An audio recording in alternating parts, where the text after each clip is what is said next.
And here we are. Welcome back to the Redshirt Sophomore. We never sit out. We're your hosts, MD and CD. Today, we're talking more coaching carousel. Honestly, this is the group of coaches that I have the most questions about, right? The most. Because a lot of these guys, every single one of these coaches is either never been a collegiate head coach or they're coming up from the FCS level.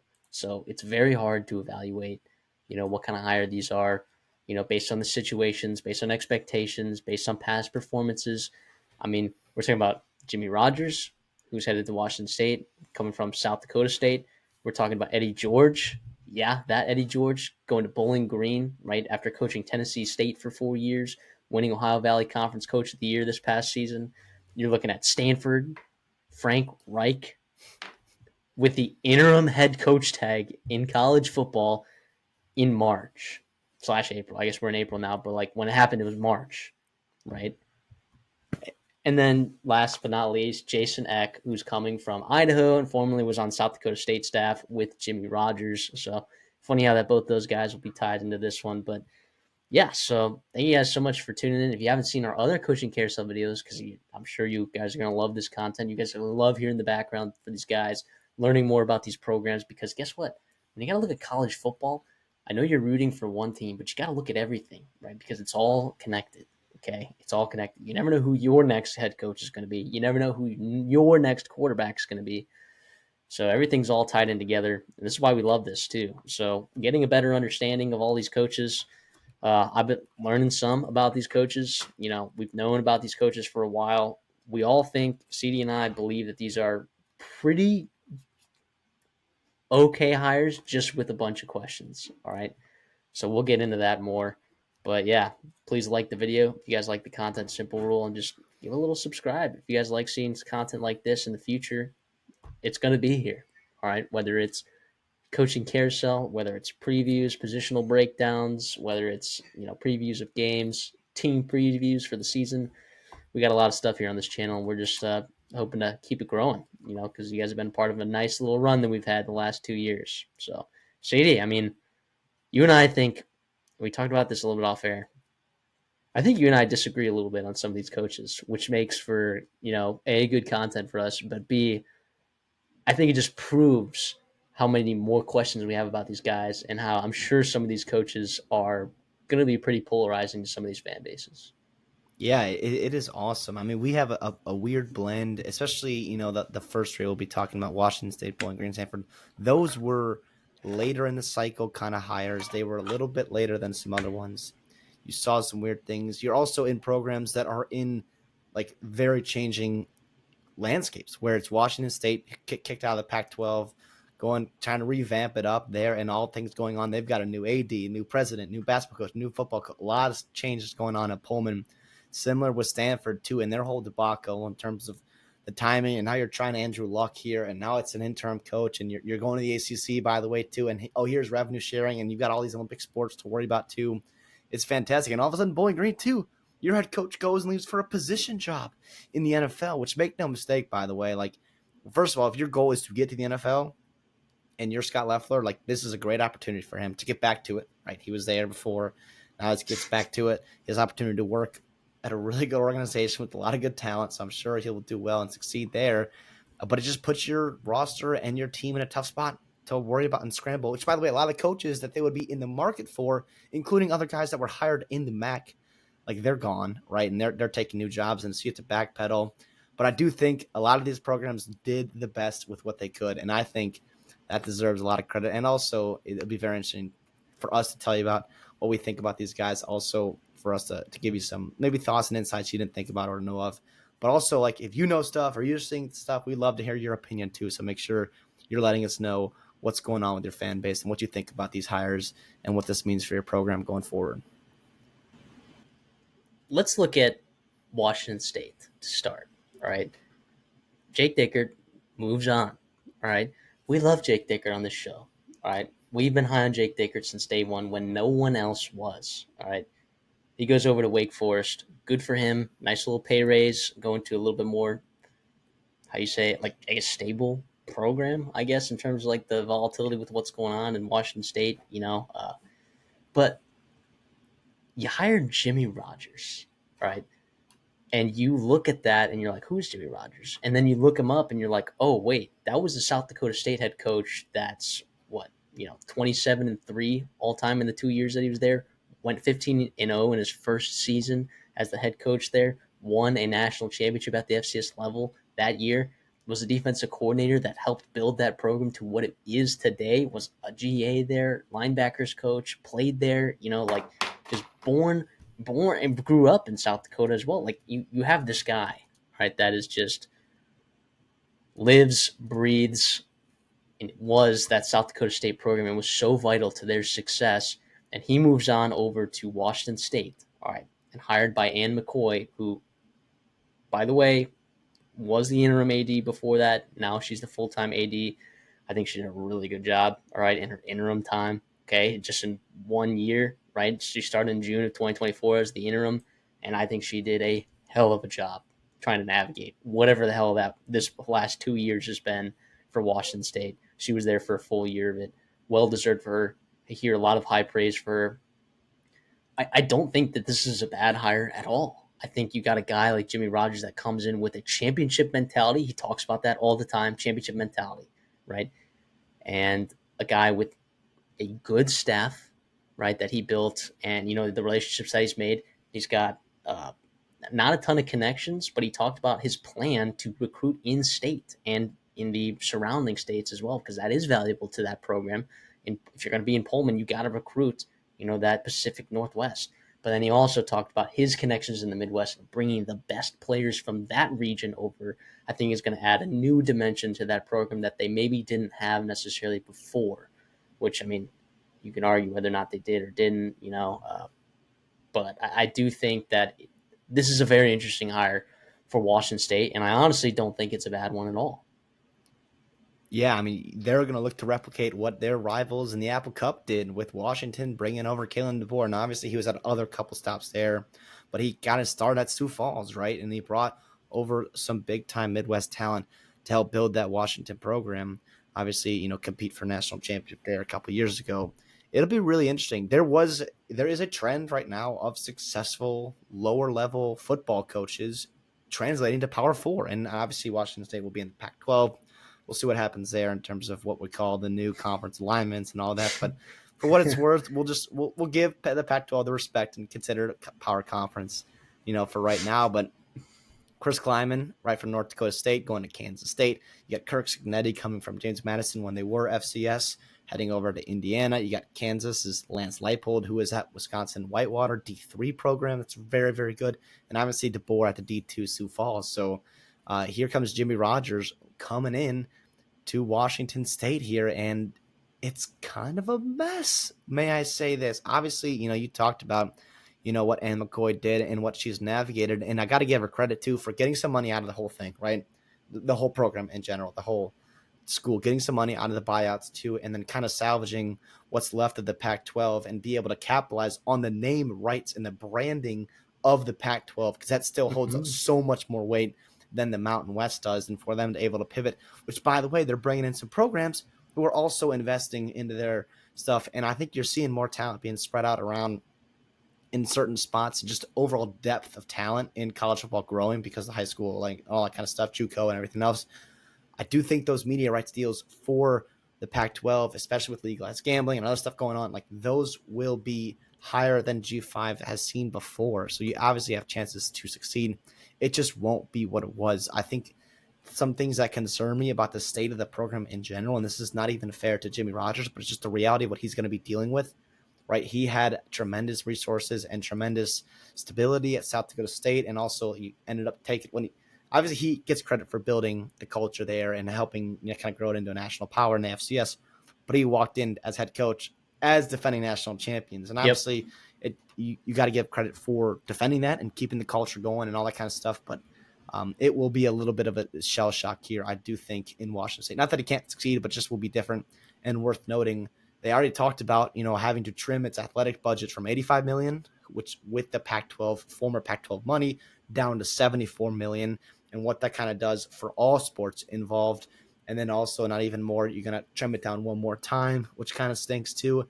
And you have to factor in, not only are you trimming it down, but you're your revenue pool will grow, your expense pool will grow actually, because you have the revenue sharing coming in now, and all that kind of stuff too that comes with that.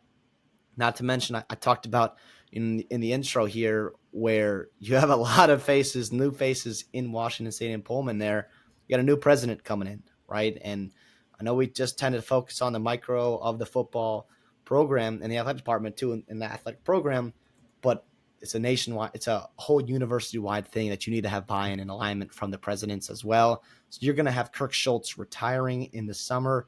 In comes Elizabeth Cantwell, and she was most recently at Utah State, right? So first of all, in the football program, they had to fire Blake Anderson, which which Tough. It all was a tough that tough situation. decision, and all that kind of stuff that went with that. But she did help hire Bronco Mendenhall, which we thought, and it was my best grade I've had of this entire cycle, and I think hell of a job. Obviously, she's not the only one that gets credit for that, but the fact that they can go and get the buy-in and all that kind of stuff, resources to get a guy like Bronco Mendenhall is fantastic. She also helped push Utah State to the Pac-12, right, and seeing the vision for that too. So she's very familiar with the Pac-12 in the new form that's going to be the revamped Pac-12 and all that kind of stuff. And apparently, like, she has a history of understanding the importance of college athletics on university life, which to me, what I want in my president is just an importance and understanding that exactly that athletics are so important, and you need buy-in from everywhere, especially with the football program, because it is that money maker for you. So it's going to be really interesting. I mean, I kind of wanted to give my process there and all the stuff going on with Washington State in general. Obviously, y'all in Pullman probably know a little bit more than we do, so let us know if there's anything we missed. But yeah, it's just something that you have to talk about for Washington State, because it is the problem. Same problem Trent Bray faced a year ago, right? Jake Dickert a year ago, right? So it's all this kind of stuff going in for a guy who's only 2 years of head coaching experience and 37 years old.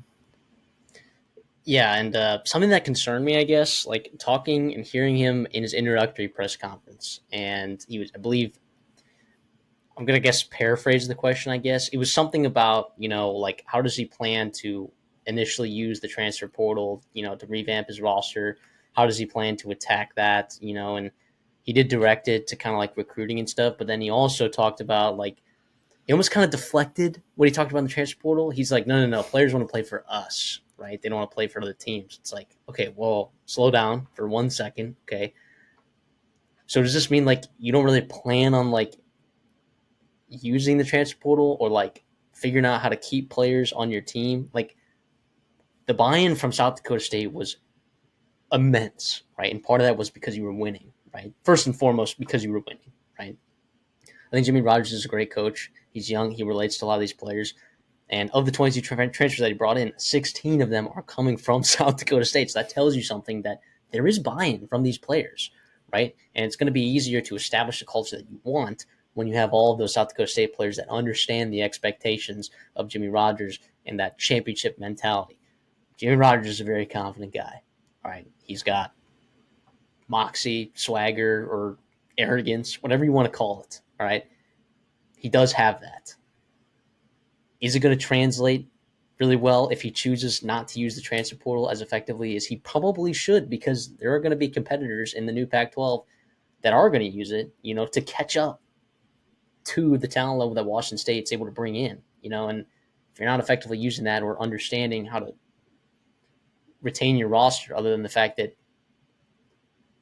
like, it just sounded like that, oh, people don't want to leave me, and it's like, I just think that that's maybe a little bit naive of a way to look at it. Maybe I misunderstood what he was saying, and maybe I'm completely wrong in what he was trying to get at. But it just sounded like he was very confident that players were not going to leave. He was very confident that, it's like players are just going to come to Washington State just because they want to come to Washington State. And it's like, I don't know. It just made me a little bit nervous hearing him talk about that. But he's a guy that knows how to win, right? And he's young. He's got a lot of energy. So we'll see. A lot of this for me is wait and see. This is a guy that we've seen him win at the highest level at the FCS. And we talk about over and over again that you can have success as an FCS coach coming to Division One FBS because it's happened so many times. I think about all the guys in this cycle that are coming from FBS levels, that were either position coaches for a year, like Matt Entz and Jeff Choate, that like are moving up, or the guys Willie that you've mentioned Simmons. before, Willie Simmons, guys that you've talked about before, a bunch of times. I just still am going to be a wait and see. And I think the biggest thing with this hire that you have to look at is what are the expectations of this program moving forward in the new Pac 12? And I don't think that that's an easy question to answer at all. I don't think so. I think fans have this question answered in their heads very well. But for people like you and me and the national media, from outsiders looking in, I think it's difficult to understand and evaluate what exactly is the expectation in Pullman, Washington.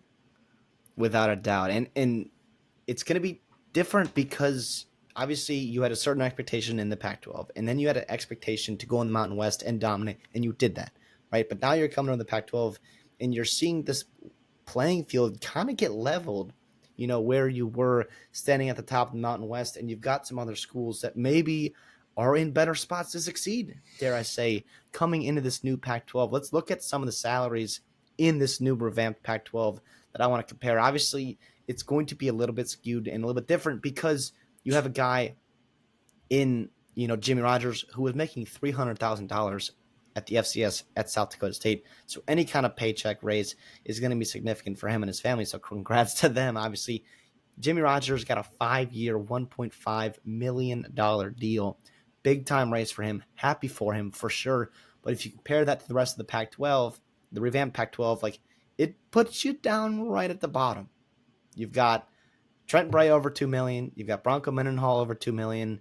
Jay Norvell is pretty darn close. You've got San Diego State, 1.7. You've Sean got Lewis. Sean Lewis and yep. And you've also Dan Mullen, right, and all that kind of stuff going on there. Spencer Danielson getting a big time raise as well. So you're right there, Jimmy Rogers with Matt Entz, which makes sense because you are both FCS coaches. So like the raises will come, especially if the wins come too. So I'm not too worried about that, but I am a little bit worried about that revenue budget and how much is going to be there and how much can be allocated and all that kind of stuff. That tough decisions and conversations that are going to have to be had around athletic departments and budgets all across the country. This is not just a problem for Pullman, but it's a little bit different because you're going from one budget that was significantly higher, and not only do you have to factor in, right, this new income expense from the revenue sharing, but you also have a decreased revenue because of the change in the media rights deal.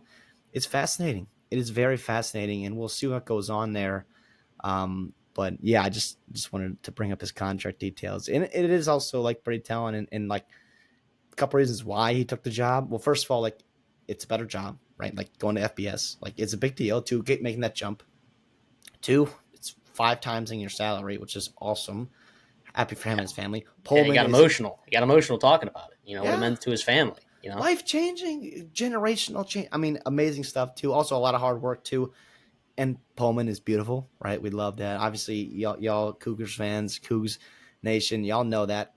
But also too, like you talked about a little bit, and like with his comments, like it's kind of coming out. Like you have to have a little bit of competitiveness and edge and fierceness to take this job because knowing all that's stacked up against you. And I kind of like that. My coach will see if it pans out. Obviously, arrogance and all that kind of stuff, and like go back to Kirk Snetti at Indiana, talking about all that shit he said. And then all of a sudden he just backed it up. And so that sounds great when you can back it up, but that sounds real. Fans get tired of that very quickly when it doesn't work out for you, especially in the short term. And they got a lot to replace. Now they're bringing a ton of guys, right? It's not only are you going to, and I'll talk about the coaching staff here soon, you're bringing a ton of coaches from South Dakota State, but you're also bringing a ton of players, loyalty, change of culture, right? Things that you're going to have to establish going into Pullman. Like it helps with familiar faces and guys who are bought in already walking in the door. You don't have to worry about them and understand the expectation and culture and all that kind of stuff. Offense, defense, schematically, that just a whirlwind of an offseason makes it a little bit easier. Yeah, I guess let's talk about that a little bit. Jimmy Rogers is like very adaptable. All right. He's young. I think he understands the game very, very well. Yep. All right. On defense, they're multiple. Right. It's always 4 down fronts. It's 4 threes. It's 4-2-5s. Offensively, it just depends on like the staff. He always talks about like, I guess any offensive guy or whatever. They always just say we were going to build an offense around our players. We're going to tailor it to them. We're going to get the guys that are good players, the ball in their hand a lot, whatever. I mean, a lot of coach speak there, when you hear him talk about it, but I'll let you talk about his staff a little bit more, but this staff is going to be it's going to be key in terms of his success at Washington State. Yeah, without a doubt. So we'll start here. So the offense coordinator is going to be Danny Freund. He's also going to be the quarterback's coach. He was the co-OC and QB coach in 2024 for South Dakota State. Before that was at North Dakota coaching UND, but Fargo coaching running backs and wide receivers, was the starting quarterback for Notre Dame that season, the captain for them 07 and 08 in the FCS there. The running backs coach, who, by the way, spoiler, is the only coach that is not coming from South Dakota State to Washington State. This will be Donnell Kirkwood. Kirkwood worked with Freund at North Dakota, so that's the connection there. He spent this past season in the Mountain West working with running backs at Wyoming. He was also the running backs coach at Western Illinois before North Dakota a couple years ago. He played running back in Division I for the University of Minnesota from 2010 to 2014. Pretty darn good running back at that. The O-line coach will be Taylor Lucas, was the assistant offensive line coach at South Dakota State. Last season was at Wyoming. 2 years prior to that, was also the O-line coach, or was an O-line for Wisconsin Stevens Point there. Wide receiver coach is going to be Jake Menange. He worked with South Dakota State the past 2 seasons, coaching wide receivers. Before that, gets to start in NAIA as an OC for Northwestern College. That's over in Iowa. Has coached in Division I before. He coached at NIU, working with wide receivers and tight ends. He played college ball at South Dakota State from 2013 to 2017 under Jimmy Rogers, who was the linebacker coach at that time. And lastly, on the offensive side of the ball, the tight ends coach will be Chris Myers. He was at South Dakota State this past season with Jimmy. He's coached Tucker Kraft, who's a pretty darn good tight end for them at South Dakota State, the Jackrabbits there. He's also an assistant O-line coach at Oklahoma State, so has that in his background as well. Yeah, continuity, man. And we've seen this before. We talked about Lance Leipold.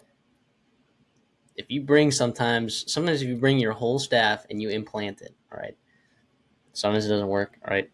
Sometimes it does. If it's a good staff and they're all aligned and they bring in the players that they want to bring in, and the culture in the community can be built around that, like, I have no problem with that. And by the way, I'll give you guys my grade later. It may be not as high. We're talking very highly of Jimmy Rogers. It may not be as high as you guys are expecting based on, how well we're talking about him right now. But year one, I expect, I think less than 7 wins year one would be kind of a disappointment, even with kind of a tougher schedule than the schedule that they had last year. Plug and play in this offense. Jimmy Rogers talked exceptionally high about Zevi Ekas, the quarterback that was bowl game legend in that Syracuse game. He spoke very, very highly of him in his game before he even before they even started practicing. He's just like, yeah, I was blown away watching this kid play in the bowl game.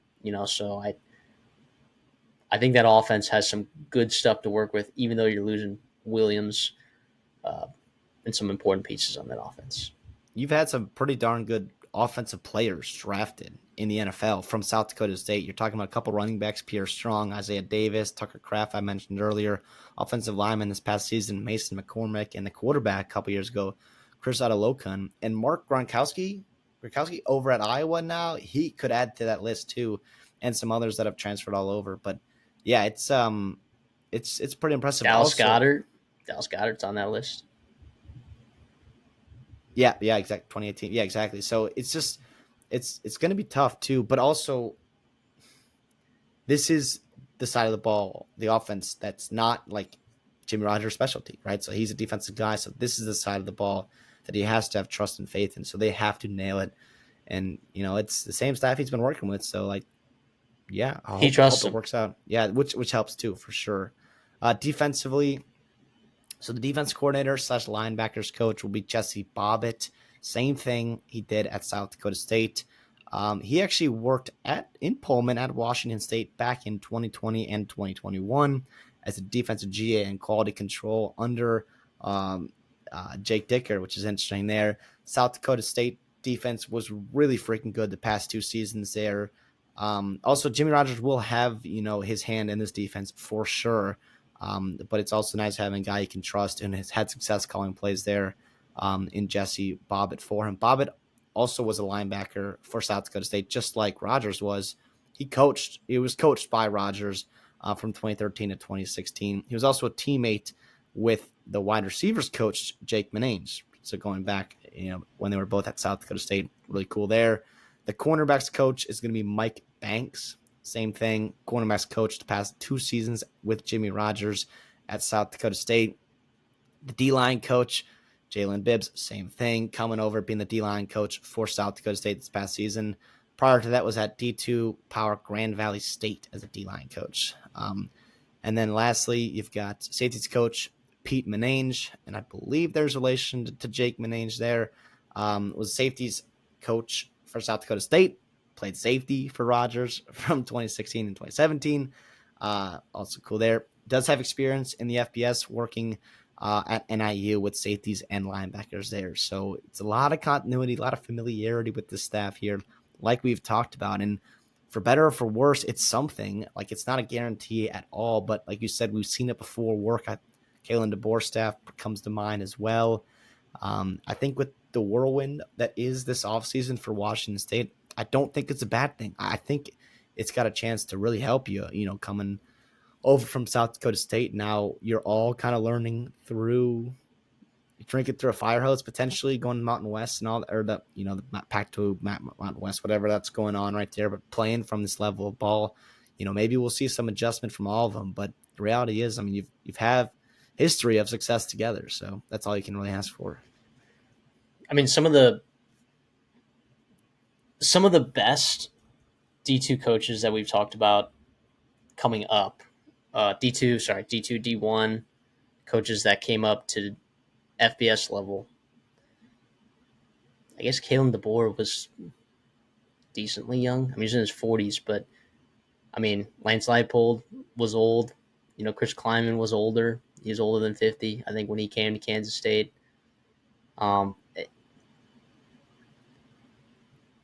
don't know how much it matters, but I think experience matters. It matters a lot. But I don't think it matters as much when you have a staff that is so cohesive. So people are going to have questions about Jimmy Roger and his age and his experience, but having the cohesiveness of this staff, I think, is going to prevent a lot of. I just think having alignment is very important. We've seen programs around the country that are elite recruiting programs, right? Have elite resources.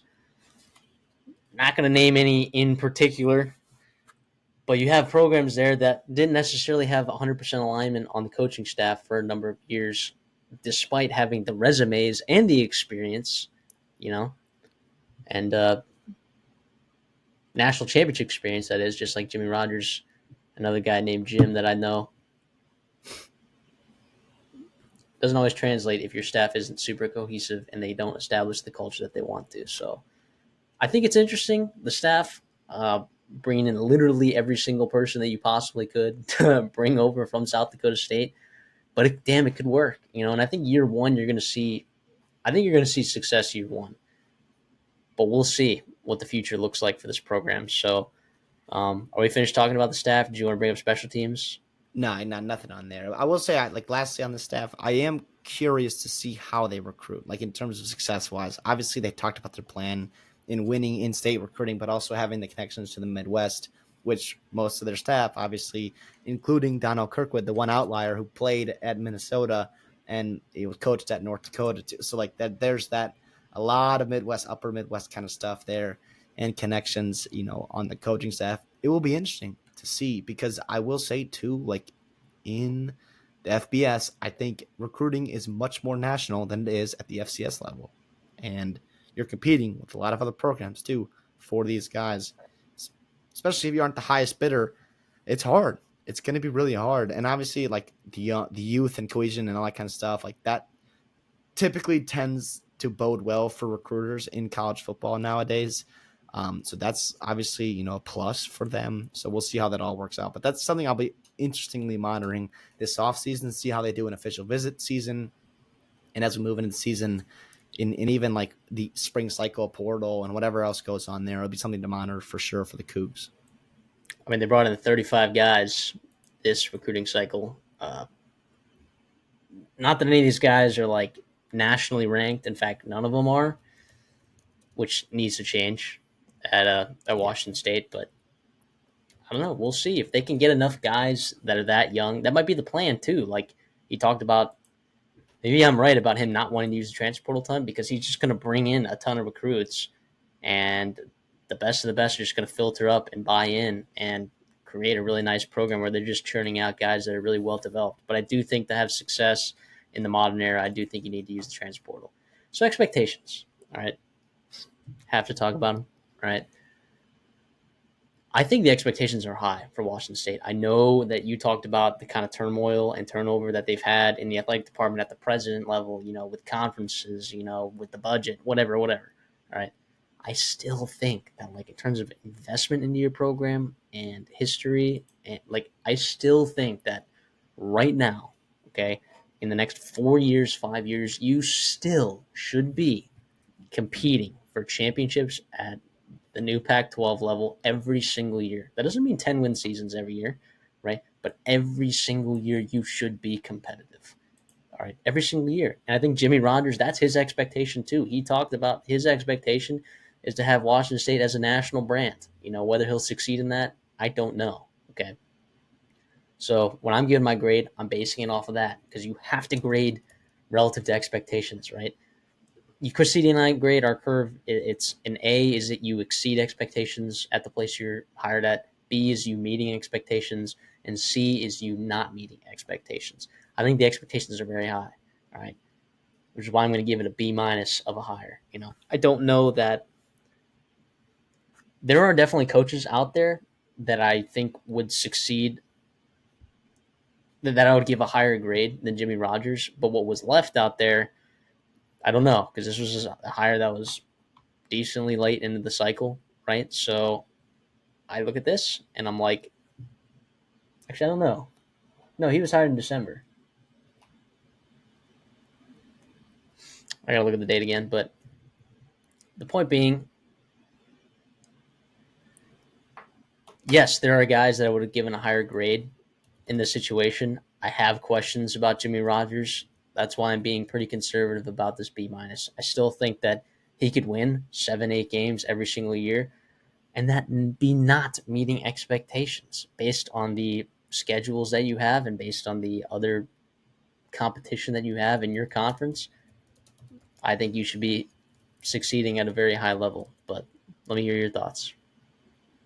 Yeah, to me, I'm similar with you in terms of expectations for sure. I mean, yeah, it's, it's Washington State. Like, not to compare it to the Premier League and everything going on there, and demotion and promotion, all that kind of stuff. But like, if you want to look at some kind of metaphor, like that's to me, that's the comparison is where you have a team that has the capital and infrastructure to compete at the Power Four level, playing against schools, albeit some pretty high level coaches and programs of the G5 level in the Mountain West there, and being inserted into the Pac-12. Like you should have an advantage. Obviously, you're going to have some drawbacks. And there's concerns, I think, with me and fans and media and all that kind of stuff over in Pullman about the state of the athletic department and the resources and all that kind of stuff. And you know how Jake Dickert was very frustrated. And part of the reason why he left was, one, he was going to take some pay cuts. Two, he was told no a lot in terms of things he needed for recruiting and on the field coaches and all that kind of stuff, off field coaches, salaries, whatever it may be, things that hurt Dickert that are also realities for Rodgers. Now, I do think, sometimes you have an opportunity where you have like, not that it got stale because I love Dickert and you love him too. And I think he did wonders for this program in a time of crazy, crazy turmoil. Crisis. Yeah, absolute crisis. I thought, His he whole time, handled from when that he was hired to when he left. The whole time. exactly. And for someone, not that it's this new blood is good because the grass is not always greener. Trust me on that, right? Like just because, like, oh, let's get excited about this new young kid and Dickert ran his course at Washington, whatever it may be, even though I don't think that's true at all. But it could be fun. Here's what I'll say though, like with the expectations being super high and where I feel like the program's reality may be in terms of like financial restrictions. And I hate to keep bringing that up, I'm gonna go B minus. I'm with you here. I'm gonna be a little bit lower on that. I still think you should and will compete in the Pac-12. If you do not make a bowl, you talked about it, 6, 7, 8 wins. Like though that's the expectation in 2025. Even with the rebuilt roster, you're bringing in what, like almost 50 new faces, over 50 new faces, right, and all that kind of stuff. It's going to be changing hard and all that kind of stuff. But yeah, I'll be rooting for you though. I mean, we were big. We turned as soon, and we've always kind of rooted for Washington State. I think Old Crimson and all that kind of stuff. Like I think it's made a fan out of all of us there watching game day and all that kind of stuff. Mike Leach and all that kind of the history and tradition there, and late night Washington State throwing the ball all over the yard with some great quarterbacks that they've had. We've always rooted for them, but now more than ever, I mean, it just feels like they're the underdogs, and Jimmy Rogers is a guy that maybe he's going to bring him to life and come in with that edge and that youth and excitement and cool play style and all that kind of stuff that has a chance to revitalize this program and make it a national power, like you said. Bowling Green's Scott Leffler leaves to go be the quarterback coach for the Eagles. Literally, you know, kind of at a bad time, in February, right? Is that not when it happened? So you're behind the eight ball in terms of hiring a coach, in a G5 school like that, when you're not even in the top half in the MAC in terms of like,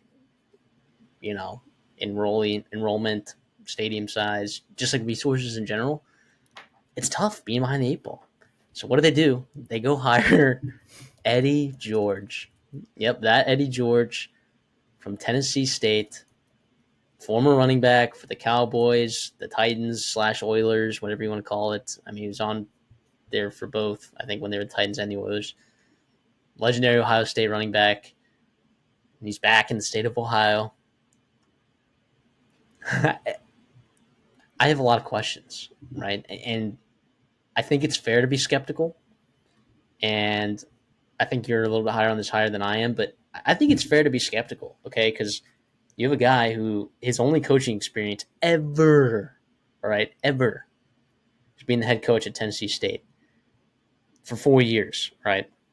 And his fourth year, sure, he won Ohio Valley Coach of the Year. They won the conference. They made the playoffs for the first time since 2013. But what was also in 2013 was Rod Reed's fourth year at Tennessee State, where they also made the playoffs, did really well. They won 10 games there. And then from there on, I love Rod Reed. I think he's a great guy. He's got a son that plays really good quarterback sometimes for Texas A&M. But, program in terms of win total, it steadily declined, until Eddie George got there. And then Eddie George really just has one winning season, and that was last year, where they had 4 games that were one possession wins. And you want to call that good coaching? Maybe. Do you want to call it? I mean, they Lindenwood and Gardner Webb are pretty stinky doo-doo teams, all right? So I have some skepticism about it. It's nice that he's bringing, and we'll talk about his staff. He's bringing a lot of his staff over, all right? He is one of those guys that is very driven. All right, he has success written all over his face. And this Bowling Green program, with the options that were available this late in the cycle, this could be one of the best that you could have gotten. And you're kind of getting him. I don't want to say at a discount, but like you're not paying him a lot of money. It's like $600,000, 5 years contract. This is going to be fascinating, I think. Yeah, it is. And first of all, it's exciting to have him back in the state of Ohio, right? I mean, all the wonderful things he did there, including, by the way, like playing against Bowling Green, when he was a Buckeye. So that's kind of fun to come full circle there.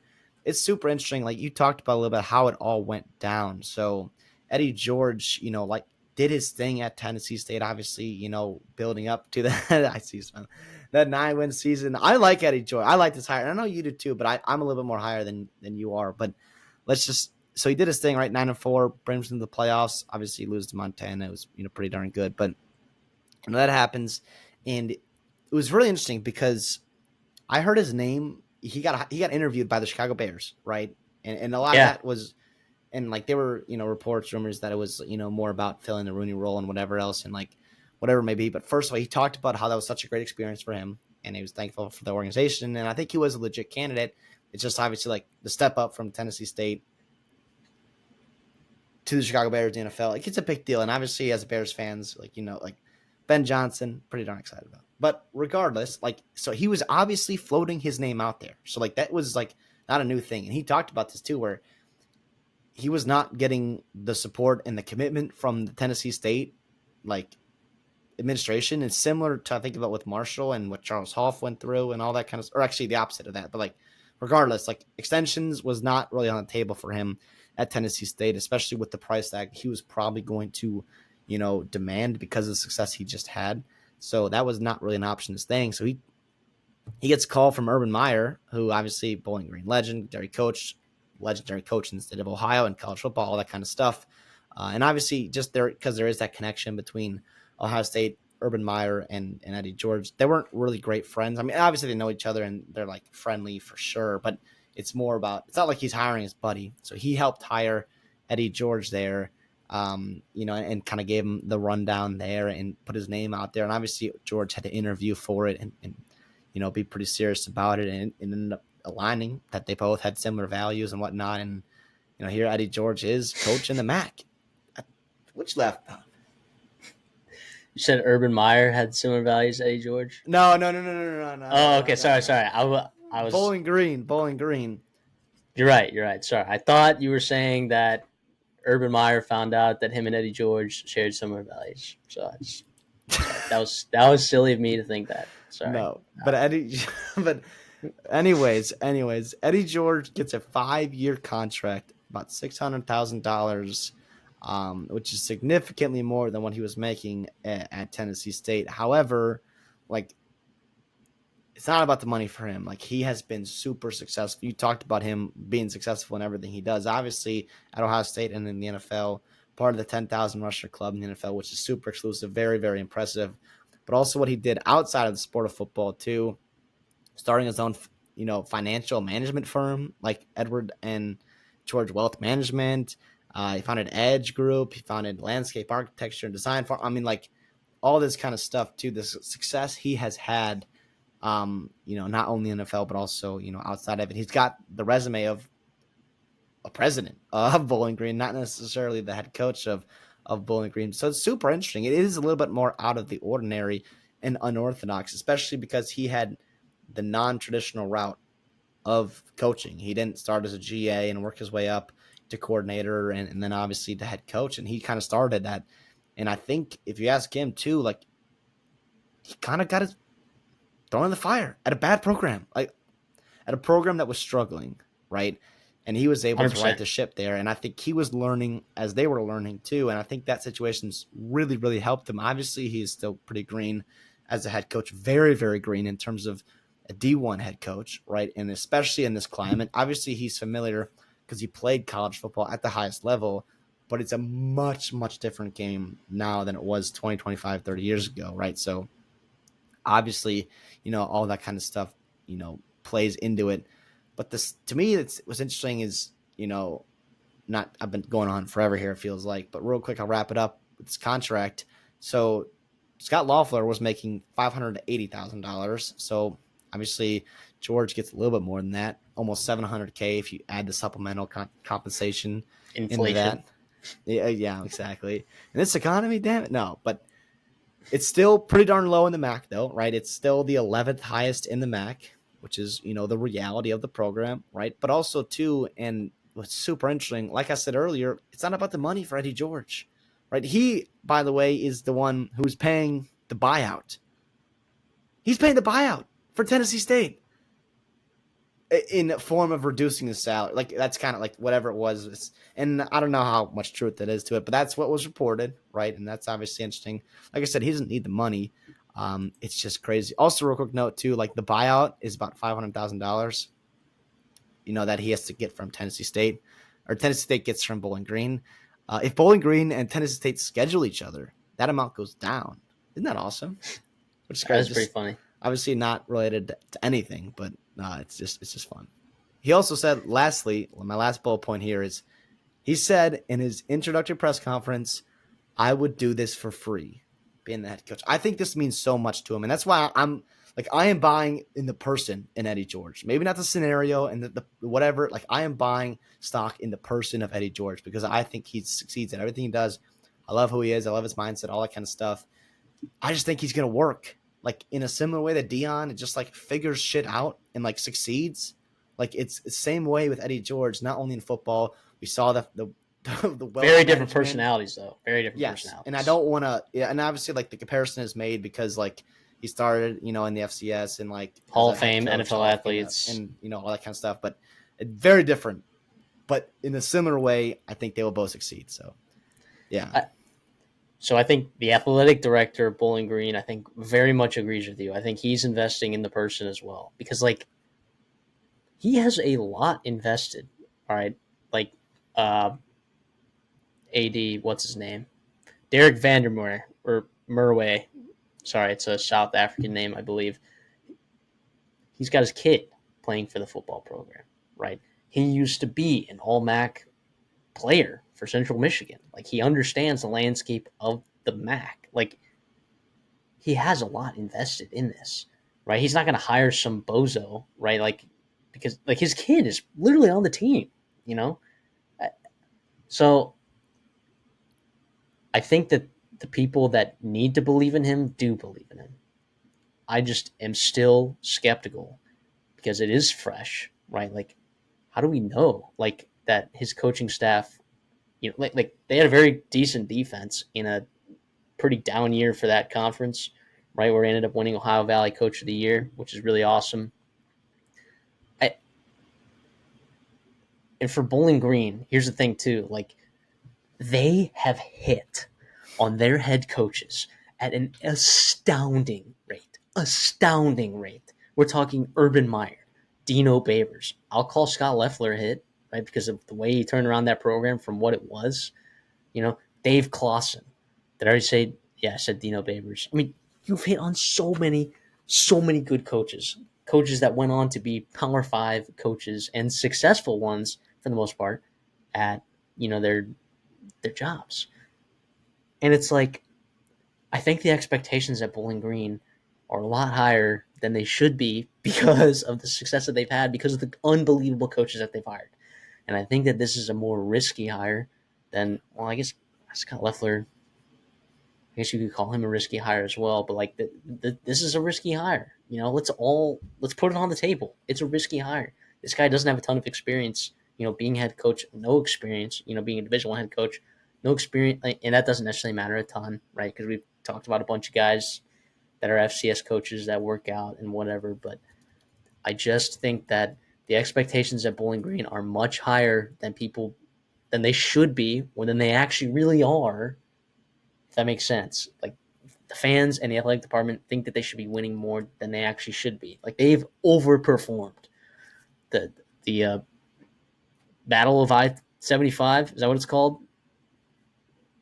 Forgive me. Yeah, against He Who Shall Not Be Named. Right. That's been a competitive series for the entire history. And let's be real, He Who Shall Not Be Named, right, Voldemort, right, has significantly better resources than Harry Potter over here. Significantly better resources. All right. yeah, So I just think that the cards are kind of stacked against Eddie George, and I know that you talk about all the time. And by the way, they lose so much talent from last year, so much talent. They barely won 7 games, right? Barely. They got murdered in their bowl game that they should have eliminated Arkansas State, and they got blown out, right? Blown out of the gym after Harold Finn put 300 yards on the table. You know, what is this team going to look like next year in terms of talent? I understand Eddie George, like last year, their defense was really successful, partly because he brought in a lot of transfers and true freshmen that were plug and play on that defense and did a really nice job.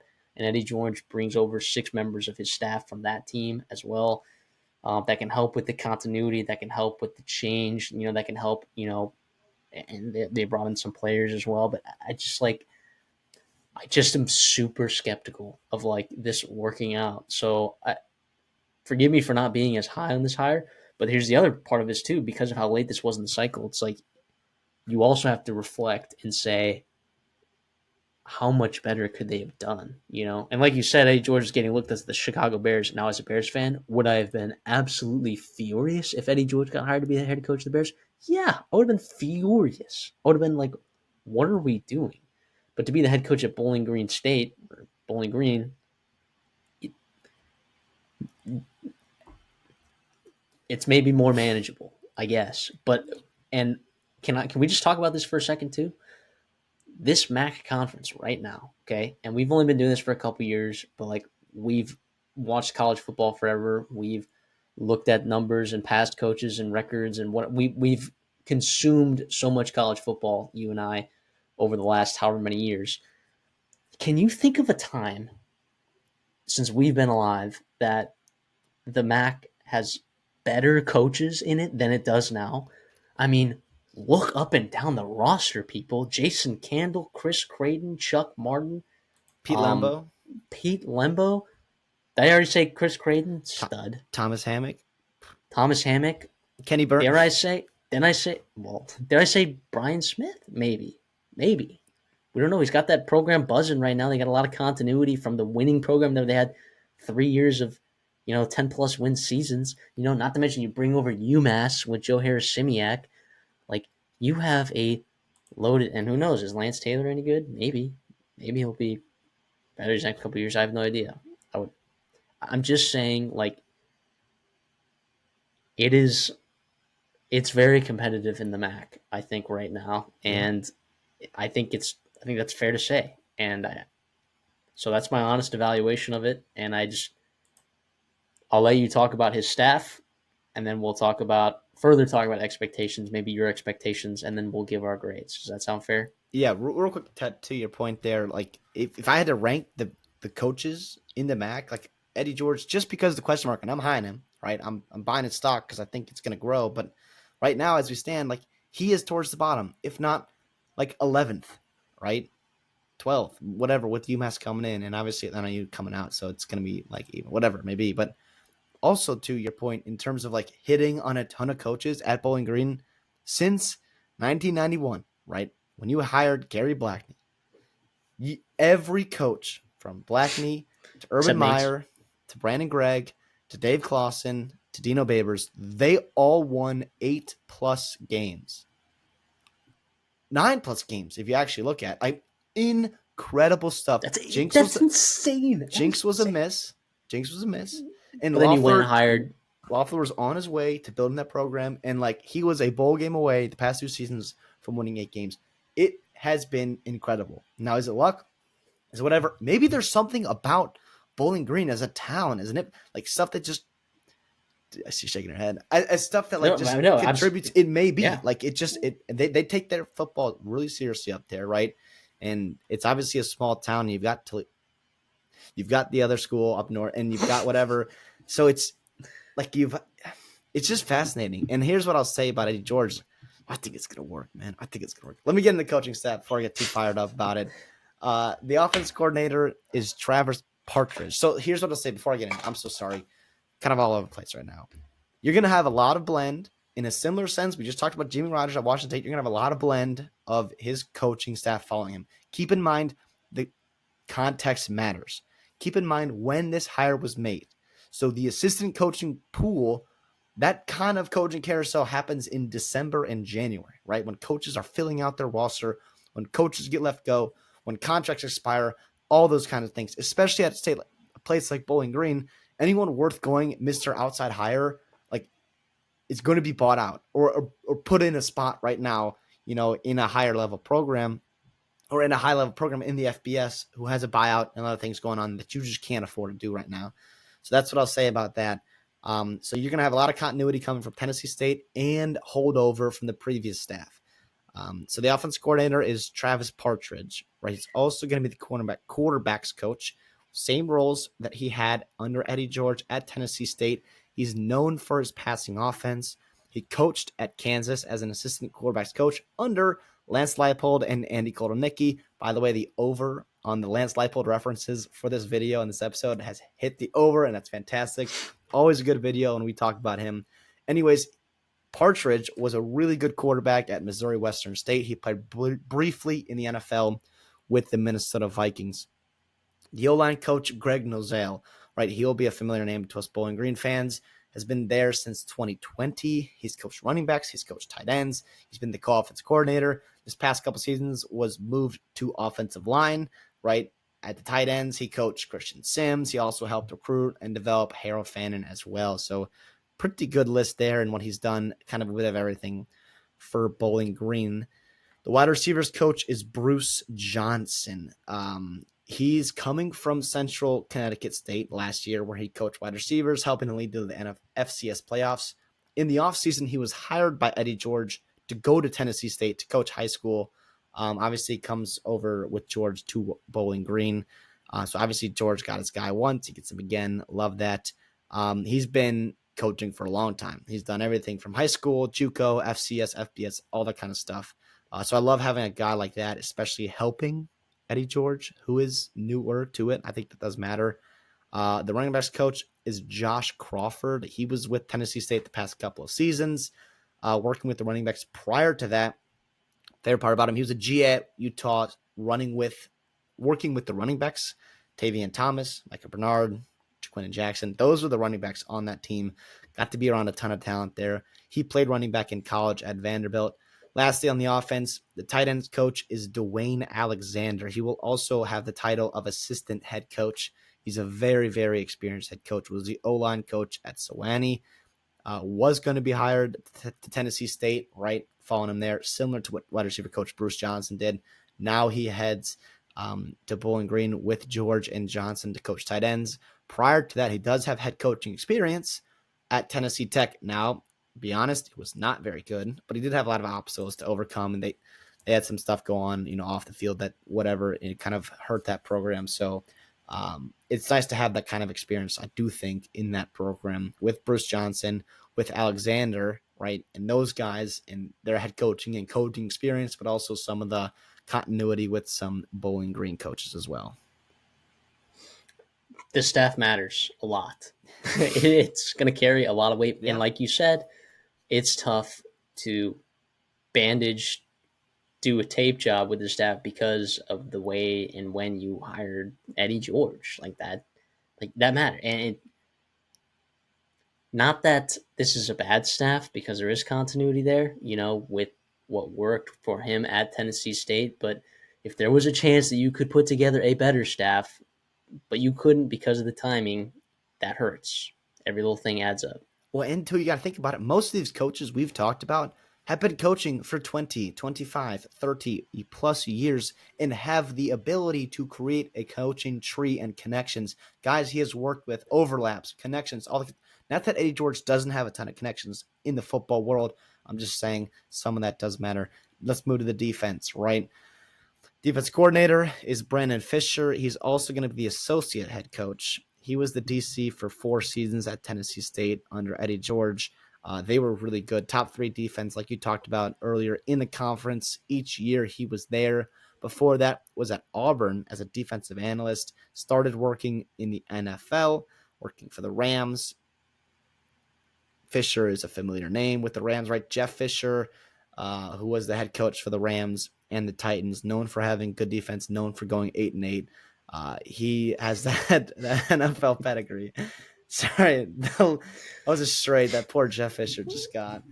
The linebackers coach is Joe Bowden. He worked under George and Fisher as the linebackers coach. Like I said, he worked with Fisher with the Rams as well. Also was the DC at Missouri Baptist. Has also coached high school football in the state of Oklahoma. Defensive backs coach is Derek Jackson. He was the DB coach the past couple of seasons at Bowling Green. He's worked in the FBS last 2 decades, right? Coached a couple of really good all-MAC defensive backs these past few seasons. Was with NIU coaching safeties. Has also been at Purdue, Wake Forest, Syracuse, and Michigan State as well.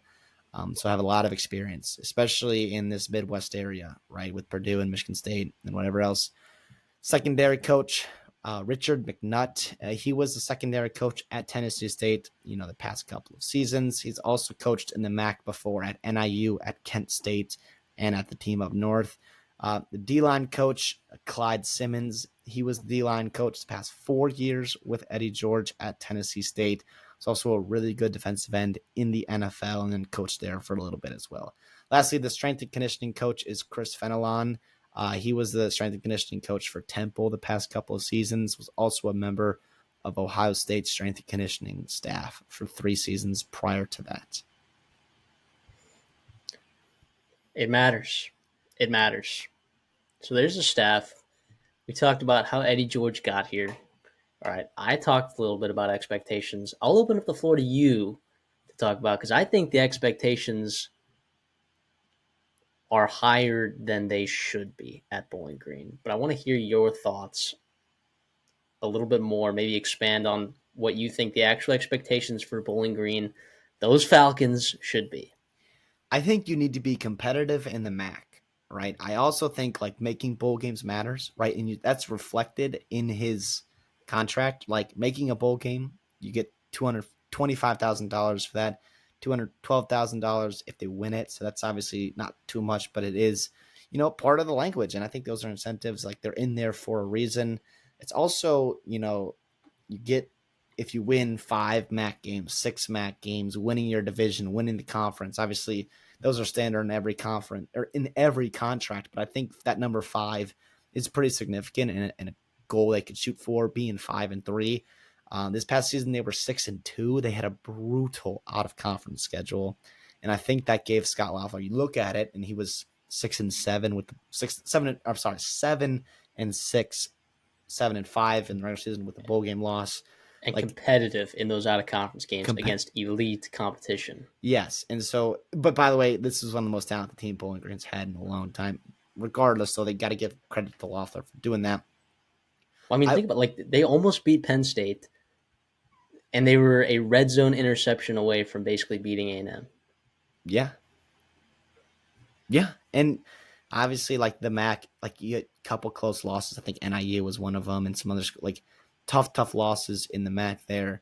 But it's something to monitor. I will say this, like I think if Scott Loeffler, and we'll stick with it, like if he had won 7 games, the rest of his, like he would be plenty safe. I don't think he was ever the past couple seasons ever on any kind of hot seat list for Bowling Green, nor should he have been, right? So if I'm Eddie George, I'm shooting for 6, 7, 8 wins, being obviously competitive in out conference if you can, but more so focusing on racking up wins in the MAC, getting to a bowl game, putting yourselves in spots for November in MACtion, Tuesday nights, Wednesday nights, like to fight for a chance in the conference playoff or the conference championship game.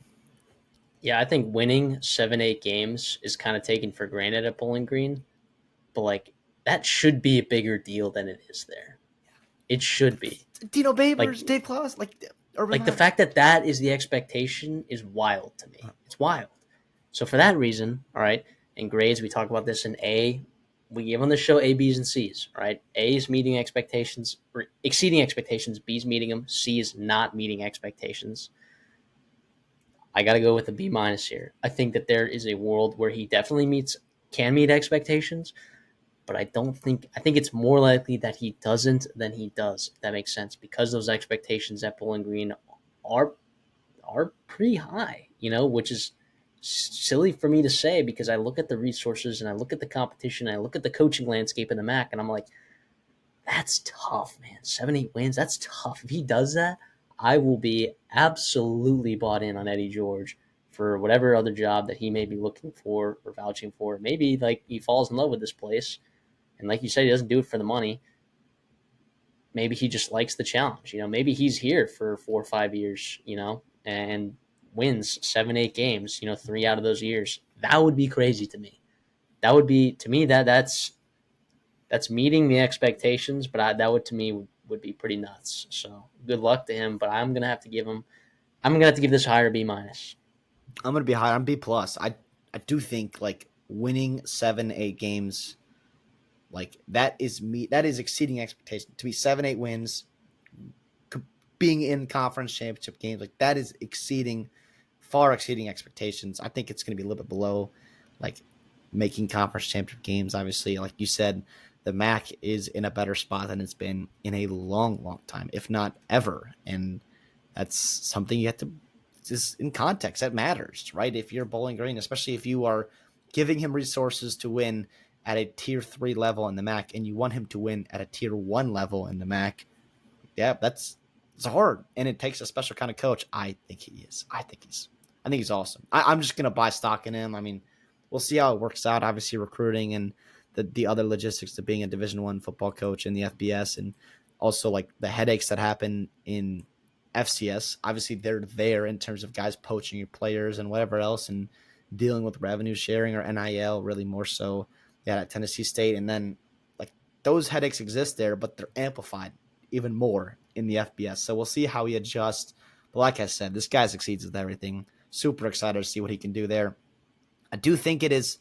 At first, I heard that name, and I'll close on this. Is I heard that hire, and I was like, "Oh, okay, it's a big name. It's a big name." And I'm like, "Okay, I see the Ohio connection and whatever else." And I will say, after doing my research and learning about Eddie George, as a person and as a coach and whatever else he's done in life, like I think he's gonna work.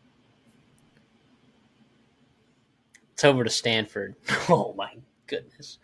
And if you're watching the full video, with the four coaches that we'll talk about uh, New Mexico later. But let's start with Stanford. Frank Reich getting the interim head coach tag over there at Stanford. Andrew Luck, the general manager at Stanford, fires Troy Taylor because of unfortunate circumstances that definitely need to be reprimanded if true, of course. So he's out. CD and I, we were both very high on Troy Taylor as a coach. If you remember him at Sacramento State, they didn't even play during COVID. Like, they didn't even have a COVID year. Like, they didn't play at all, any of it. And still in the 3 seasons he was there, like, they went 30-8, which is nuts. So he got hired there. We were high on him. He had some nice offenses, some signature wins for sure, some nice recruiting classes. Like, he looked like he was starting to get some momentum there, and it just gets shot down by just unforgivable behavior. Brutal, right?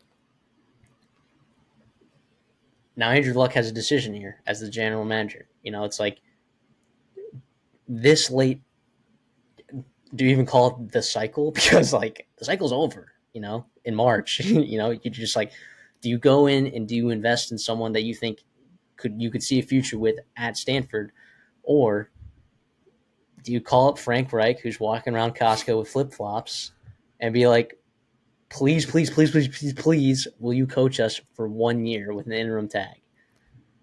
Of course, Frank Reich, who loves football, is unemployed. He's like, yeah, for sure, I'll do it. Who has had coaching experience at the NFL level, albeit not a ton of success at the head coaching level, plenty of success at the coordinator level, and had a couple good years there with the Colts, sure, as a head coach, with Andrew Luck there as quarterback. But I just, and we'll talk about expectations for this hire, because they're not very high, but I'm just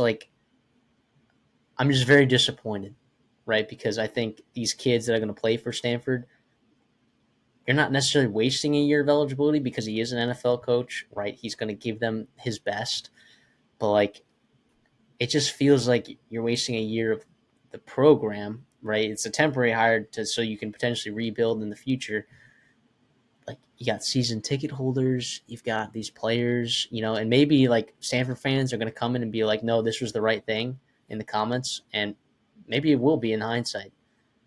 But I just got to say I was a little bit disappointed in terms of the fact that there wasn't a real coaching search that was done. It was just, I mean, I'm sure there were other candidates, but it sounded like, from Frank Reich's perspective, it was a phone call and then it was over and it was done. There was no real coaching search. It was just like, hey, let me go call up my buddy Frank Reich, who I know is a good coach, and let's see what he can do for a year while we spend the rest of the year trying to figure out the future for this program. And by the way, you moved to the ACC, like, budgets are challenging, NIL is changing. Like, you are behind right now. You are behind. And maybe hiring Frank Reich in the interim is your way of using this year to catch up in other aspects. And by hiring a coach that you really believe in that can, make splash, make waves, whatever. but I can't help but be just a little bit disappointed. And maybe Stanford fans aren't, but I am. It is unorthodox. It is unprecedented in a time where we are seeing college football change more and more, and things that have happened that we never thought we would see. Here's another one of them where Andrew Luck, the general manager of Stanford, who famously retired right in the middle of the preseason game, right? And all of a sudden he has to deal with almost the reverse end, little karma coming back to him, where he gets put in a tough spot that his school has to figure out what's going on. And you talked about late in the cycle. Yeah, like the cycle's over. And to me, when I heard the news and I was like, are you I was so mad. I was like, this is ridiculous. You've got qualified guys that have worked their tail off, not only on the Stanford staff, but the players, fans, like you talked about too. I was like, what is going on at that program? But I listened to Andrew Luck talk about it. I kind of had time to digest, and I realized the circumstances and the context that it was, right? So first of all, like whoever you are hiring, like if there was someone on staff you felt good about long term, like he gets the job, hands down, right? However, how does Andrew Luck even know that? And other guys know that he was there for a couple months. That was it, and he gets thrown in a situation like this, and obviously it sounds like this has been brewing for a while. So I the other thing that's concerning too is like I don't think this was a massive surprise to Stanford, right? The athletic department. So like you Frank, like you didn't have a list of qualified candidates you could have called. You didn't have what maybe they did, and we just didn't hear about it. But it's really interesting. I think the process of having an interim head coach and that kind of humility and that kind of like, yeah, like it sucks to punt on the season, and I get like the human aspect, and I get the potential downturns that this may face your program for years to come. I think the idea of not rushing this hire and just trying to right the ship in a way with Andrew Luck, I think kind of pushing the forefront in recruiting in the future of football, of Stanford football, is Andrew Luck, right? And this year, you're setting a culture, you're setting an expectation, and an NFL locker room you're going to have there with Frank Reich stepping in. It's really, really interesting. I mean, how many guys in college football can say that they are learning from a former NFL head football coach? About 120 It's Ohio in State's Ohio, Chapel Hill. Bill Belichick, right? Who, by the way, I had reserves about too, and like obviously that's fair. And then Chip Kelly was the OC at Ohio State. So like that's it. That's the list. And now Stanford throws in there. And two, like I will say, like selfishly, the development of Frank Reich and what he's done with quarterbacks, has not been fantastic recently. Bryce Young, right, was not great. However, like Elijah Brown is there, and he fits this pro style offense, and I'll talk about that more when we get into some of the changes that are going to happen, shuffling around with that coaching staff and a little more pro style offense that he will run that fits Elijah Brown more than it fit when Troy Taylor was there from Sacramento State. So it's super interesting. However, like the process is wild and it's unorthodox and whatever. And my expectations are super low to begin with, so my grade will seem okay. I know I'm kind of bouncing back and forth here. I just think it's fascinating. I love the idea of Andrew Luck just pushing forward and like, fuck it. I'm just gonna take over recruiting. I'm gonna take over culture. I'm gonna do this, this, and this. I'm the smartest guy who's ever, touched the football field, and he's just gonna kill Probably. it. Yeah, probably. I mean, that's not crazy, but also like, and I'll talk about it with staff. Like, you have no special teams coordinator. Like in a time where like, if you've never been around like major college football, major like NFL football, like special teams coordinators do so much for you, and they're like super organized and like all this kind of stuff. You have no special teams coordinator. It is your senior special teams quality control analyst, Fred Judici, who is running the special teams. Not even a coordinator. Like you couldn't even give him a title promote. I mean, not that Andrew Luck's in over his head. I just think he is treading water. And now he is Andrew Luck. He will figure it out. But it is a wild time we live in. A wild time we live in. I mean, I guess let's talk expectations, and then I'll let you talk about the staff.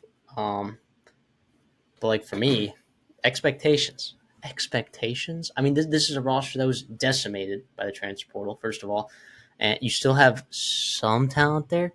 You still have some talent there, but then the transfer portal is supplemented. Like the only guys that you can get are this is it's Ivy League guys and FCS guys. That's what it is. With the exception of like a Memphis guy here, a Georgia Tech guy here. You know, buried on the depth chart wide receiver from Wisconsin here. 23 outgoing transfers to 12 incoming transfers. Not to mention your recruiting class took a huge dive this past year. It's fascinating. So my expectations are like, I haven't looked at their schedule, but they've won 3 games this last year. These last 2 years with Troy Taylor, I think it would be quite the performance from this team if they were to win 3 games. And maybe they have some out of conference scheduling that is favorable that can get them to 3 wins. No. So you have week 0. You open at Hawaii. And by the way, sorry, real quick. We're talking about next year's schedule because, again, this is an interim head coach. Yeah. So this is the only year that he's going to be coaching here. So when we're measuring expectations, it's just for this upcoming year, I guess. So your out of conference games are at Hawaii, at BYU, San Jose State, who just beat you. Remember that? Yep. And Kenny Matolo is a dog. And to end the year, you host Notre Dame. I mean, you're talking about like potential like 1-3, like best case scenario, like maybe 2-2. We'll see. But listen, I like Coach Ken there at San Jose State. Regardless, though, in conference, Boston College at home, new coach Bill O'Brien, year 2. At Virginia across the country. At SMU, coming off a bye across the country. You host Florida State, who you have to imagine will be a little bit better at least this year. They'll be more talented than you for sure. Well, more talent for sure. At Miami, Florida. You host Pittsburgh. You at Bill Belichick in North Carolina. You get a bye, and then you play the Cal Bears. I mean, and then obviously you finish with Notre Dame. It's like I said, 3 wins it's pretty good. And like, here's the thing, like 4 wins, very good. I think like the hiring of Frank Reich because of the name, right? I think your expectations for this season alone, I think, go up, right? Because you got the NFL pedigree, whatever. But I don't think that should be the case, right? Because but you also lose David Bailey, and that's the first one that's gone. Like David Bailey's a freaking monster. So I think the over/under win total here is going to be 2.5 when it comes out in Vegas. And I guess to preview my grade, I will not be taking the over. Yeah. When that comes out, I will not be taking the over. So yeah, and by the way, my expectations, right, for this upcoming season and the grade that I give the hire is actually independent of my feelings towards whether or not a school should be hiring interim coaches, in March. Out of interim coaches from out of the building that are only going to be coaches for 1 year, and they've already talked about that they're not taking the interim tag off. Like, it's just a one and done. Like, it is a one and done. No future there at Stanford after this particular season. And the players know it, right? The donors know it. The fans know it. And I just think that's brutal. But that's, believe it or not, independent of my actual grade of the actual grade that I give the hire. Let's just remember that. It probably should be factored, but we've never had to do this before for our coaching grades. So I don't know what to do. So I'm actually grading it independently. One last reason why Luck talked about, why he's not hiring a full-time coach is they also have an interim athletic director. So not only like a lot of change going on there, oh my gosh. But yes, the interim athletic director is the COO, right? Who does not have a ton of experience with athletics. So that's that, right? That I'll just stop it right there. I'm kind of out of my league when we talk about that, but they're like a corporate guy or Stanford lady corporate guy. Stanford MBA, right? Harvard economic, like very, very qualified, elite smart. Like him or her and Andrew Luck, like I'm very, very smart. But yeah, so, yeah. But that's I thought that's crazy that there's more interim there going on, in that program. My expectation is 2 to 4 wins, right? Like I think that's somewhere around there, depending on how things shake out injury wise, and like you could have a very, very bad Virginia or very, very bad Cal. Like who knows what happens there with bottom of the ACC. I want you to build somewhat of a recruiting class. Right now, you have what 3 commits. You already lost one, a 4-star kid, linebacker, very good. You already lost one, like, and more could be coming, especially with the spring portal opening up. Like David Bailey's gone because he knows he has a spot somewhere else. But if you are on the verge of like depth chart 2, 3, whatever it may be, like, and there's not a lot of upside for you staying because you're not even building with a staff that's going to be there next year. So it's wild. So to me, like, get some kind of recruiting class together. Don't get decimated in the spring portal and start building a culture that you want with Andrew Luck and whoever else may be a part of the future of Stanford football, who I have no idea who that's going to be, which is crazy, right? I'll talk about the staff real quick. So the big change that you're going to want to talk about and that Stanford fans should know is you will have a new offensive system, right? So Troy Taylor is known as an offensive guy, right? Great for him. But however, like Frank Reich is a pro style guy. He's also offensive, but it's a pro style guy. So you're going to have an offensive coordinator who was the tight ends coach, Nate Byham. He'll step in to be the OC. He will also continue to coach the tight ends. He'll have some help, with Corey Edsall kind of moving into assistant tight end coach, but he will be mostly focused around calling plays and designing that kind of stuff for Elijah Brown and this offense here. The quarterback's coach, Thomas Merkel, he was promoted from offensive quality control assistant to assistant quarterbacks coach. Like the running backs, wide receivers, all the same, as well as the offensive line coaches. They're all similar. Defensively, Bobby April is back, obviously. New Andy Thompson, which is crazy. He's going to be the co-defensive coordinator. He most recently served as the head coach for Sacramento State as Troy Taylor's defense coordinator, so that's kind of crazy. Regardless, though, the D-line coach, outside linebackers, they're all the same. The inside linebackers, so Andy Thompson not only would be co-DC, he'll also coach the inside linebackers.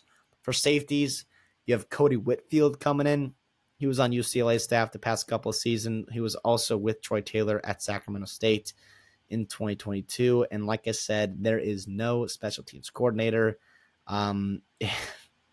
It's going to be Fred Judici. That's kind of going to be in charge of that offense, or of the special teams. So make that what you will. It is crazy to see how this whole relationship and the stuff will work out with Reich and the offense, and then even Bobby April and Thompson on the defense side. So a lot of changes, a lot of chaos going on. Spring is going to be a time of a lot of learning and growth. And hopefully, I think if you're Stanford fans, you're just bracing to make it through. I think, come August, you'll sleep much better. Come next December, I think you'll sleep much, much better with what's going to go on there. But we'll see. It is hilarious. It is hilarious. My final grade here, I'll go B minus. Um, I tried to give a C. I love the idea of what Andrew Luck is doing and like what he can do at Stanford. But like we said, this is about like this year's expectations. I think Frank Reich is going to somewhat stabilize the ship. So I'm hoping that there's not, and I'm counting on for my grade, that there's not some mass exodus, in the portal and recruiting. Things could fall apart bad. This could be an easy F. If you have zero recruiting, you get rated in the portal, and you win 1-2 games. Like this could be an easy F. I'm going to be a little bit more optimistic. I'll go B minus. I'll be a little bit more pessimistic, and I'll give it a C plus for the reason that you just mentioned. Like, how do we know? I get that the staff is coaching for their jobs, so they're going to try to recruit And the as players best they too. can. Money. Yep, Players spots on next year. Like, yeah, I get that. I get that, but I just don't see a world in where you bring in an interim head coach and you flourish in that aspect of college football, which we know is vital. And yeah, you got work to do in the spring portal. And do I think that they're going to have some success here? I think we'll be surprised. I think we'll be pleasantly surprised with what they do in the spring portal. We might go, oh, they added a good player here or there. Oh, okay. Oh, I didn't know that. All right. I didn't know that he was interested in going to Stanford. Yeah, yeah, yeah. Whatever. G5 guy going up. Whatever it is. All right. I again, the measurable expectations are going to be the Vegas lines when they come out, and it's like 2.5, right? Maybe they're already out, but I'm just going to throw it out there and say that it's probably going to be 2.5, and I don't think that they're going to get to 3 wins. So that's my quantifiable expectations for this upcoming year, and I'll say that he's not going to meet it. So I'm going to give it a C plus. Thought about giving it a lower grade than that. However, um, I do think that there is a chance that he elevates quarterback play and that they could do something that they could scare a couple teams here or there and whatnot. But I'm just still a little bit upset about this. And I like Andrew Luck there long term, like you said, being involved in football operations, being involved in coaching hires, being involved in recruiting, whatever. But I just I don't see how this is fair to players, the other members of the coaching staff,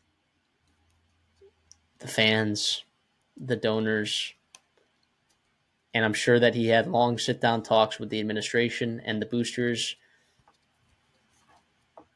I guess I'm going to trust Andrew Luck long term, but I can't say that I'm not disappointed. For sure. He's like a lame duck. He's a lame duck head coach right now, like a lame sitting duck. Like it is, it's almost like,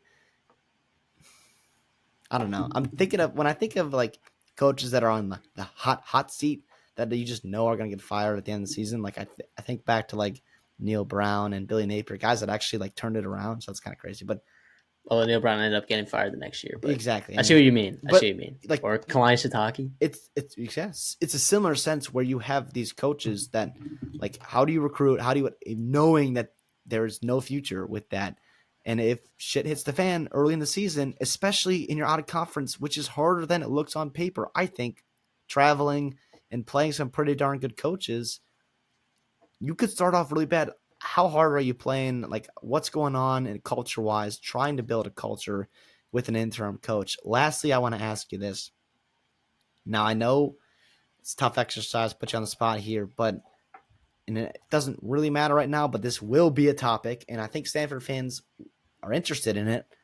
Where does this job rank in the ACC for head coaching when it does open up, assuming it opens up in 2025, 2026, right, for next, December, next hiring cycle?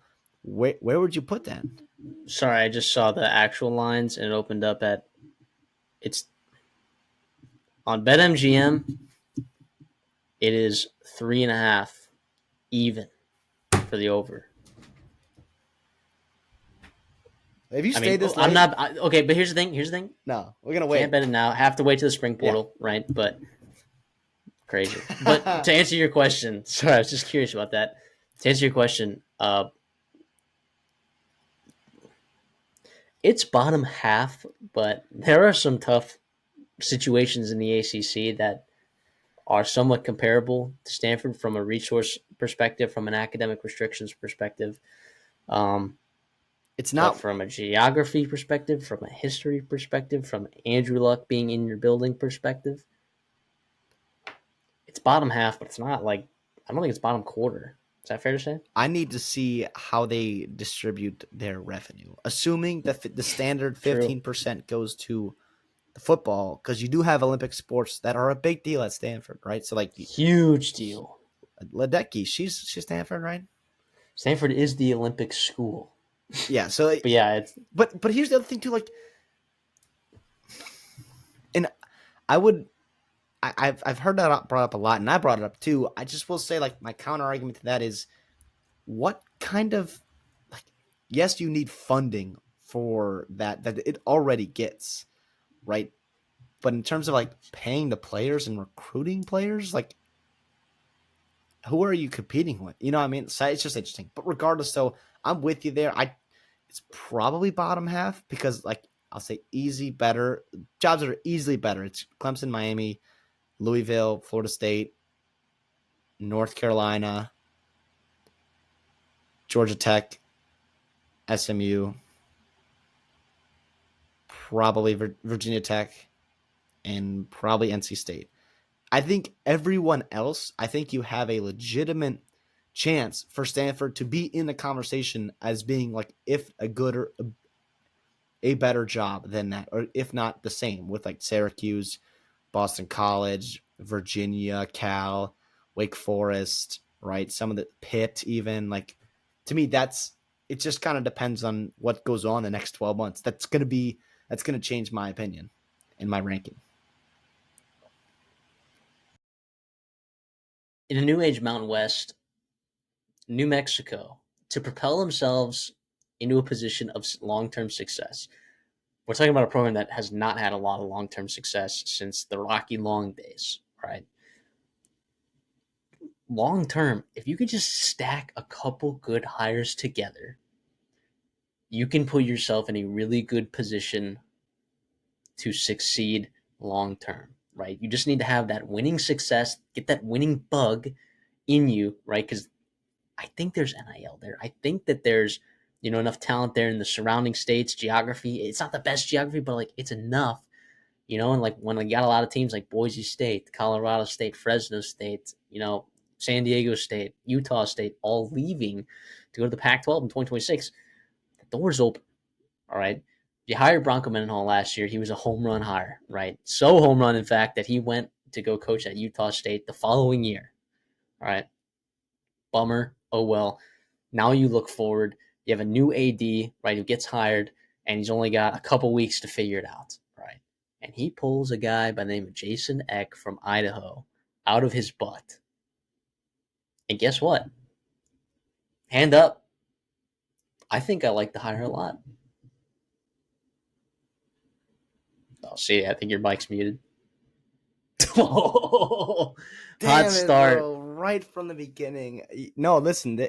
What's not to like about it? I mean, we've talked about and covered a bunch of these FCS coaches making the jump to D1. Yeah, why not bring some of your coaching staff with you, bring some of your players with you, and have that culture kind of be thrown right in there. Also, to have some stability.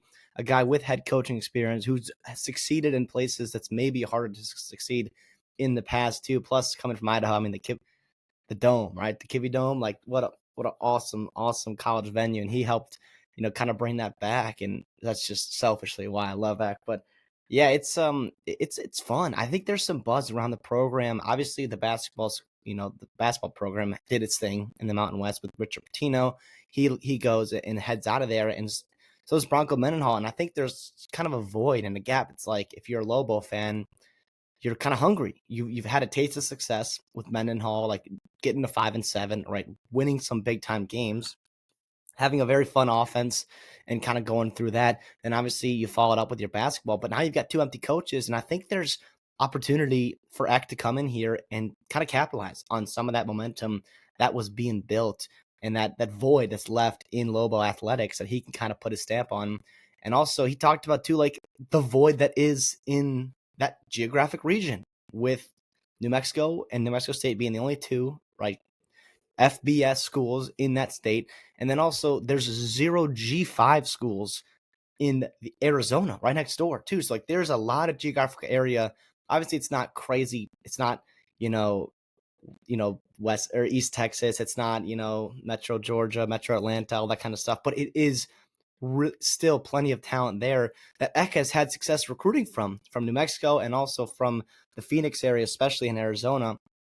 It's really interesting. This is a spot too where, and we'll talk about a little bit with expectations, but with the changing, conference alignments, where all of a sudden you've got some schools, heading up to the Pac-12 or the revamped Pac-12, and you're opening up a pretty big void in the Mountain West. What will become of it with 9 schools right now? I'm sure they will add one more, and to get to 10, and there you go. And now you got New Mexico sitting there with opportunities to kind of go forward and be a contender in their conference and be a spot where you have some of the better resources in your conference. Yeah, and like I think it's very fair if you're sitting here and you're like, okay, you just talked about Jimmy Rogers, going to Washington State, and Matthew, you were maybe not you were a little bit hesitant, a little bit skeptical. All right, and maybe it's not fair to be more skeptical about Jimmy Rogers taking over Washington State than it is to be skeptical about Jason Eck taking over New Mexico. But I mean, they're very comparable people, right? One is just offensive minded, one's defensive minded. All right, they both worked at South Dakota State together. They were coordinators together. They both ended up taking over programs and having a lot of success. While Jimmy Rogers took over an already powerhouse, defending national champion South Dakota State, led them to another national champion. Jason Eck took an Idaho team that was dead, dead in the water, dead. After they moved down to the FCS, their program blew up. All right, they hadn't had a winning season since 2016 until Eck got there in 2022, and he took them to the playoffs 3 straight years. 3 straight years. I love what he's about. He wins the press conference for sure, but I also think that his offenses that he brings are fairly interesting. All right, you look at the metrics for Idaho, and their offense was complemented by an also very effective defense and some talent over there on that side of the ball. But you look at the offense and you watch it go down. You're like, it's kind of explosive, when it needs to be. And that's what Bronco Mendenhall got right last year. Bronco Mendenhall, big defensive guy. We were expecting, more of a Rocky Long look, that 3-3-5 that him and Bronco Mendenhall used to run, way back when New Mexico was successful. But that did not work. All right. What worked was explosive plays on offense, and staying in ball games with explosive guys like Devin Dampier. I'm not saying that's necessarily the formula to win in New Mexico, because Rocky Long showed you that you can go a different route and win with a lot of great defense. The history of Rocky Long there is pretty awesome too. If you guys ever get a chance to read about it, I'm sure there's a lot of fans here that I listen that already know all the stuff about Rocky Long and why he's an absolute dog. But the point I'm trying to make is that Jason Eck, I think, is going to be a very, very good replacement. And if you stack this hire on top of the Bronco Mendenhall hire, I think you're in business, man. You look at Jason Eck's resume. He wins. He's got a creative offense. We'll talk about his staff in a little bit. And even that South Dakota State program, right? Like before 2016, when him and Jimmy Rogers were both, Jimmy Rogers promoted to defensive coordinator and Jason Eck was moved to be the offensive coordinator there. Like that program was pretty stagnant until both Jason Eck and Jimmy Rogers were in the building at the same time. Then they kind of went on a tear. Jason Eck was not a part of the national championship team because he went on to go coach for Idaho and have lots of success there. But you can definitely tell that there was a huge blip in offensive production when Jason Eck walked into the building and when Jimmy Rogers became the defensive coordinator there. He's also worked with a lot of other great talents as well. Jason Eck is not short of connections, right? He's not short of proven productivity from smaller programs. He's not short of a creative offense. Jason Eck, all right? Let's just remember that name, all right? I think there's a really good chance that Jason Eck could go on to do really great things in college football. Without a doubt. You talked about, the connection there to Jimmy Rogers. We gave him credit yesterday for having some of those jackrabbits at South Dakota State being drafted. And obviously, like, he deserves a lot of that credit too. But a lot of those guys were offensive guys who were working under Eck, who were coached and developed by him. You're thinking about Dallas Goddard. You're thinking about Pierre Strong, the running back, the quarterback, Chris Oladokan, in his short time there with the Jackrabbits, elevating that program and also, elevating that offense and, all those talents and whatever it may be. It's pretty darn impressive and what he did. He also, worked at Minnesota State too, Mankato.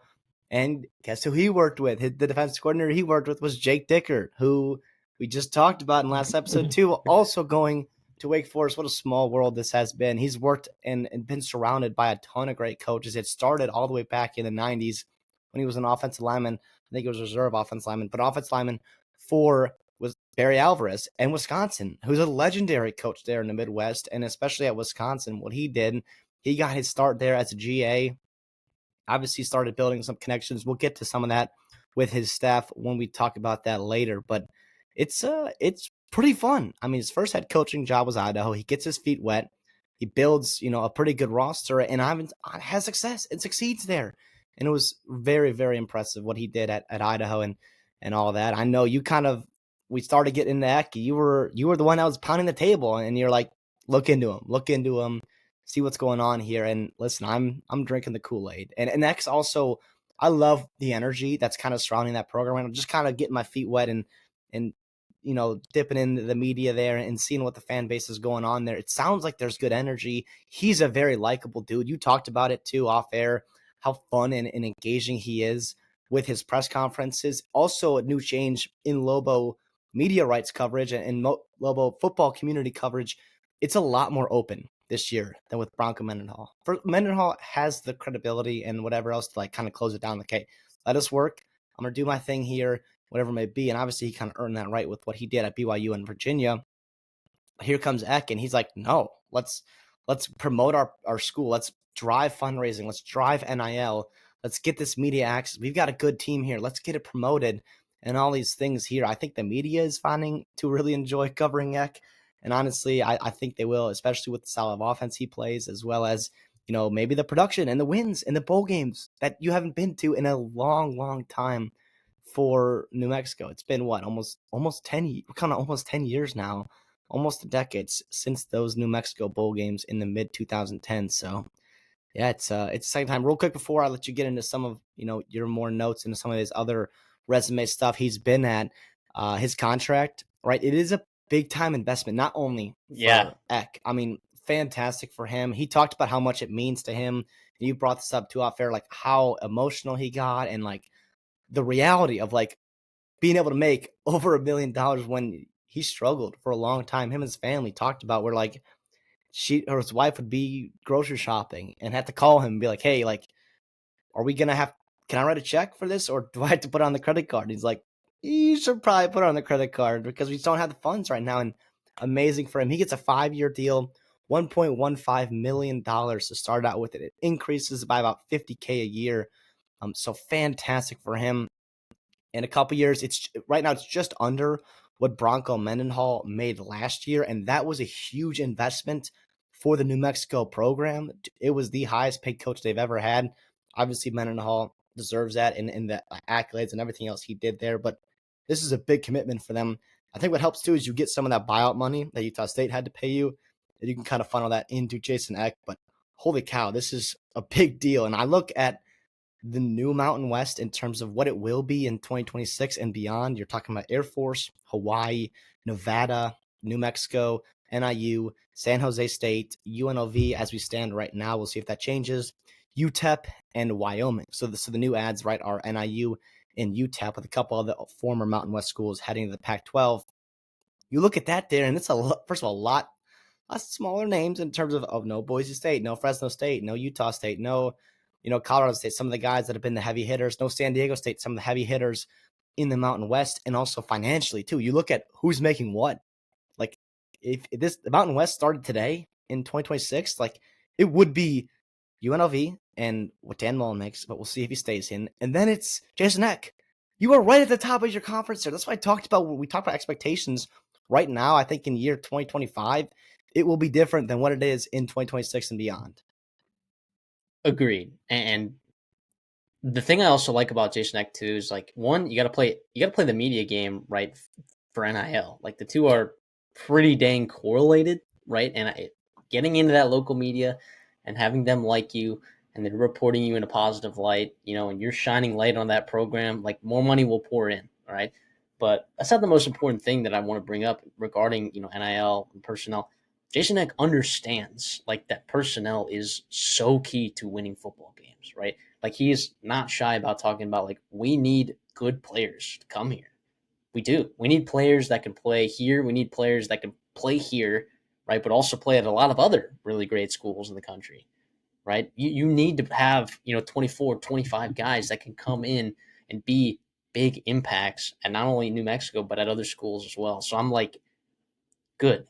He gets it, right? Because personnel in the G5 can get you a long way. Now, coaching, right, is massive, right? And we talk about some of the greater coaches in G5 and how they've been able to elevate their players.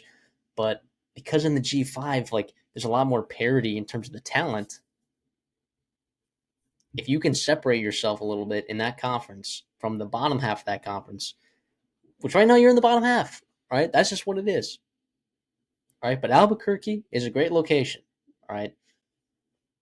Maybe not to everyone, right? But you got a good airport, right? That you can travel really easily to other places to recruit where kids can fly in really easily.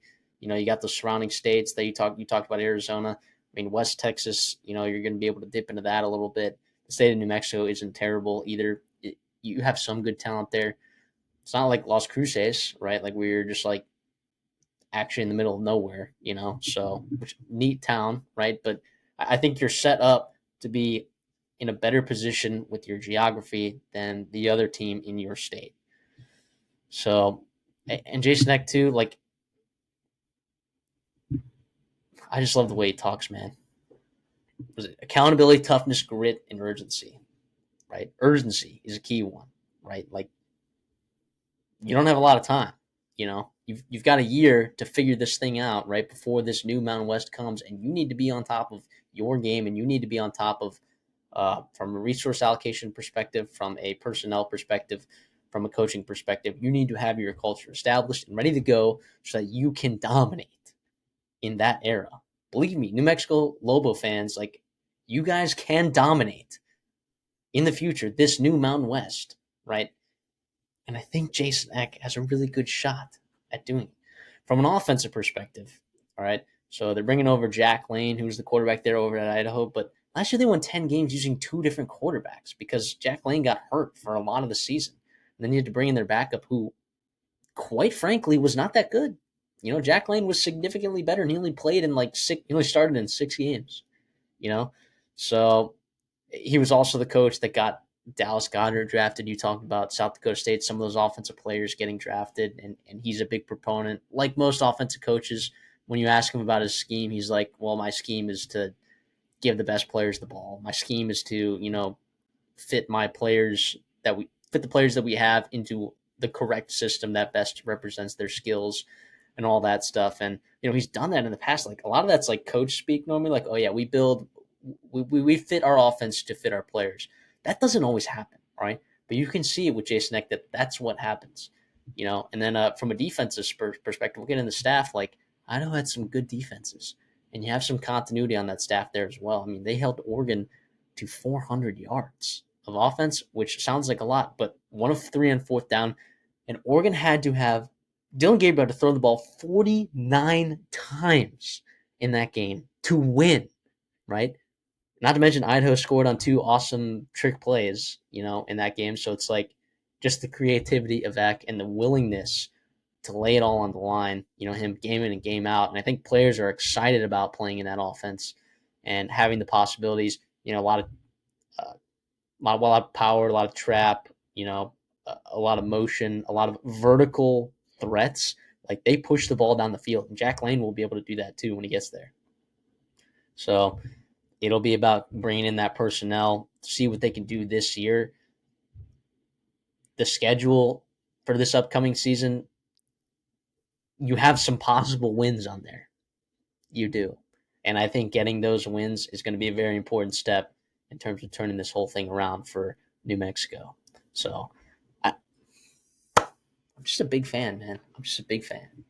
Yeah, you talk about that too, especially offensively. They're bringing in some pretty darn good running backs, right? And also interior offensive line. Those are a couple of positions of strengths that he feels good about, and too, and us too looking at that is something they can lean on, especially in year one, to have some of those strong position groups right away before spring practice even starts, right during spring practice is fantastic. What a luxury there.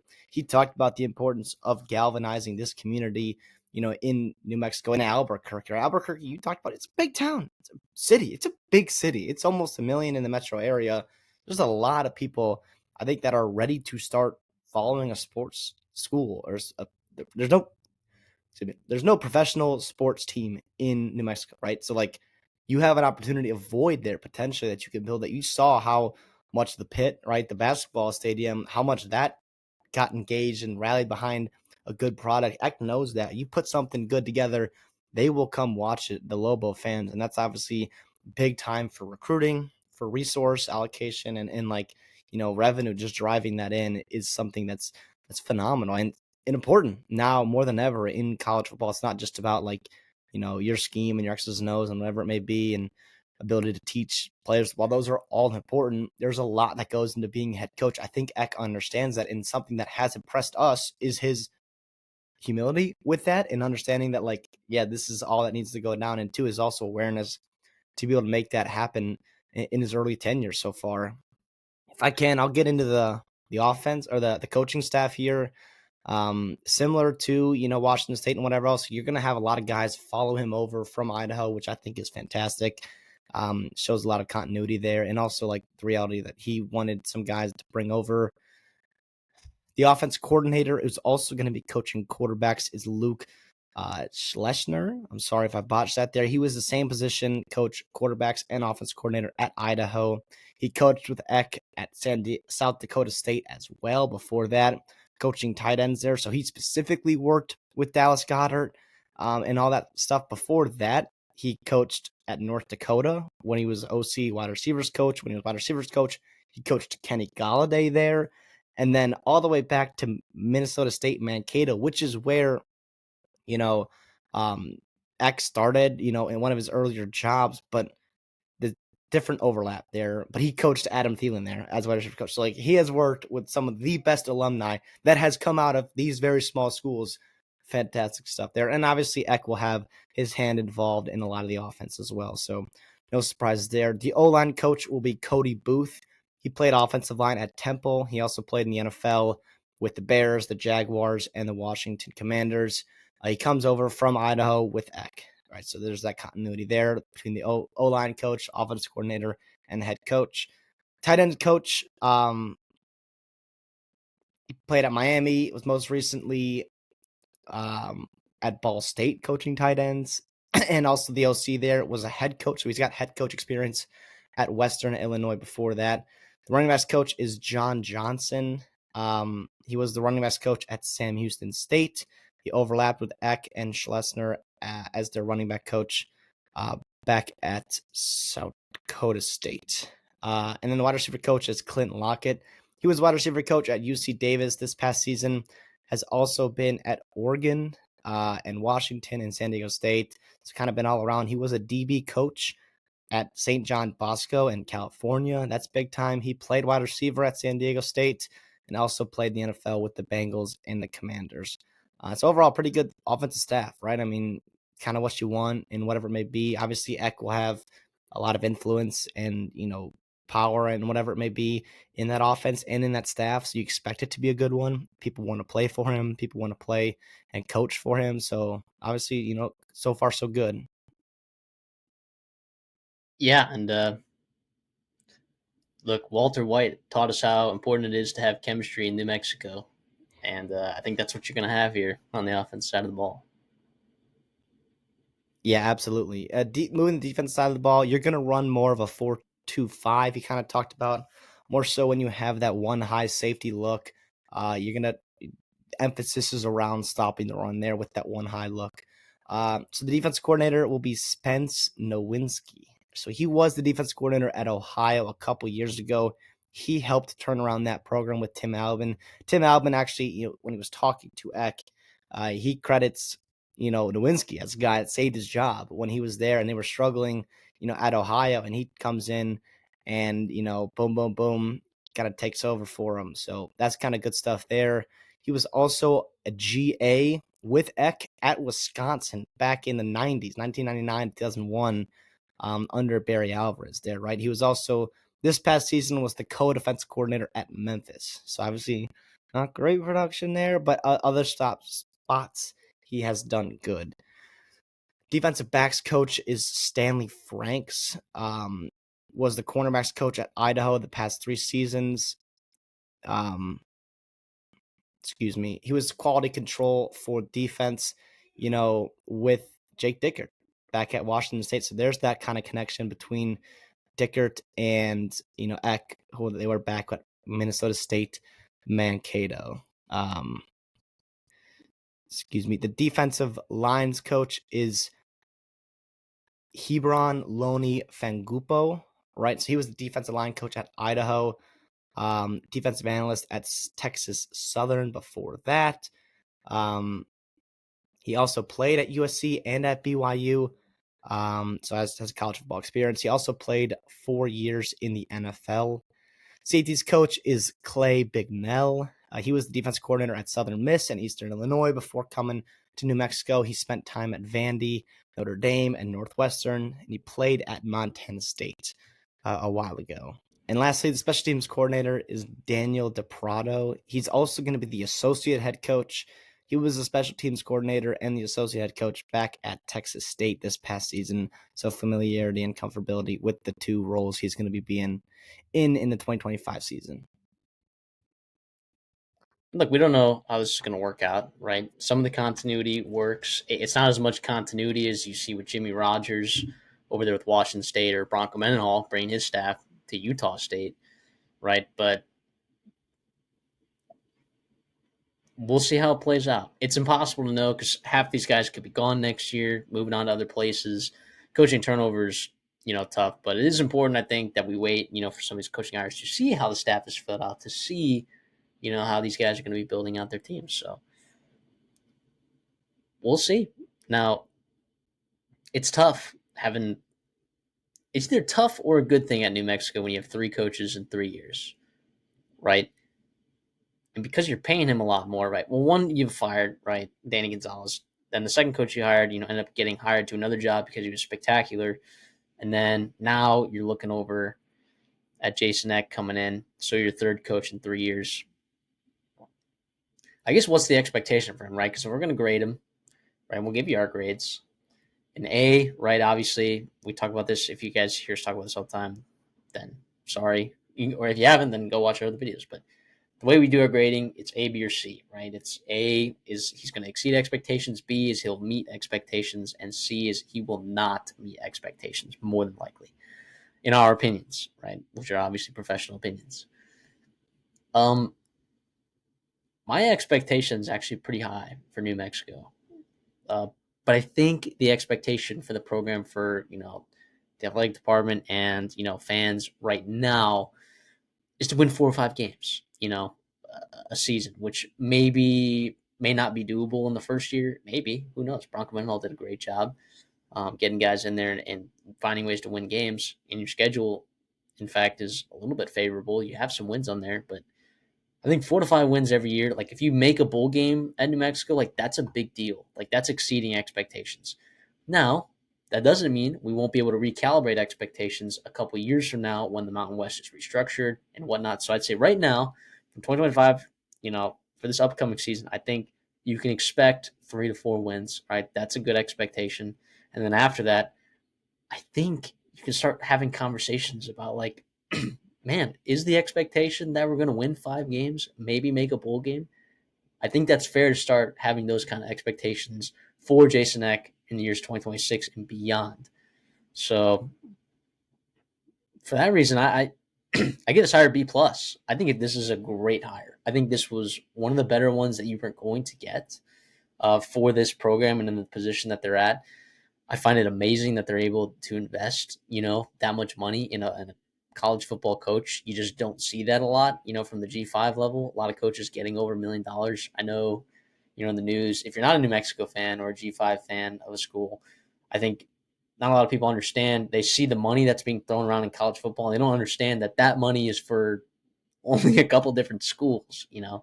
It's those Power Four schools that those guys are consistently making over $1 million. So the fact that they're pouring in over $1 million, I think that also tells you that they expect to win with Jason Eck.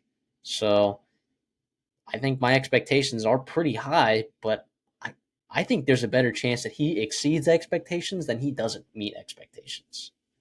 For sure. I will say, like, I think, like you said, in 2025, the expectations, like, nationally are super low. I think Vegas odds are super low. You talked about, their potential win total being something we will be monitoring over the summer and seeing if we can get our. So, real quick plug here, check out our Twitter at Redshirt Soft, figuring out what's going to happen there because we might be on getting some action in New Mexico's favor with how low it is and especially with their schedule favorability.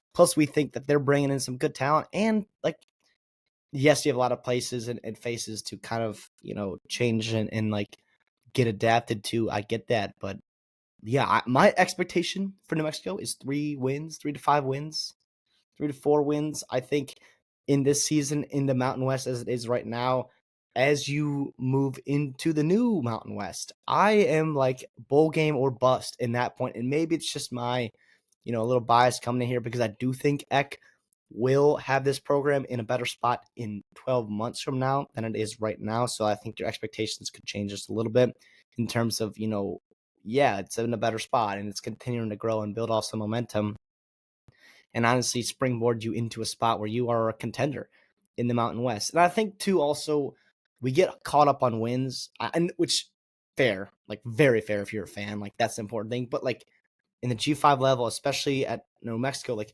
your out of conference schedule matters, right? You could have 2 big time games or 3 big time games, or you could have one or none, right? That's the difference between going to a bowl game and not sometimes. In 2025, you've got Michigan and UCLA both on the road. Games you will probably be 3 touchdowns or more underdogs in, not expecting you to win those, but you also have Idaho State and you also have New Mexico State, the Aggies there too. So like those are 2 home games that are very winnable in a conference. And then it's just about winning a couple, maybe 1 or 2 more Mountain West games, and you put yourself in a spot to be in November fighting for a bowl game, which is all you can really ask for, I think, especially in year 1 of VEC. So your grade same as Oh, mine. yeah, I'll go B plus. I think that's fair, man. Like we're not saying like that. This could be a home run hire, right? This absolutely could be. You know, because we both have our expectations raised based on the resources that they're allocating to this coach and the new Mountain West. We don't know how this is all going to break down in the Yeah, Mountain West. Like you could have several new teams a couple years from now, like after recording this, that we don't even know about yet. You Sacramento know, State.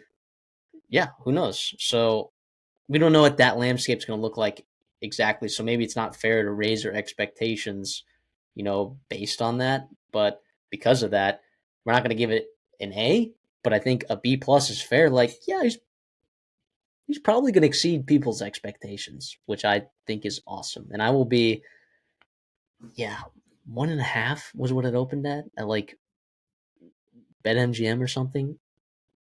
Come on, over 1.5 wins. What are we talking about here?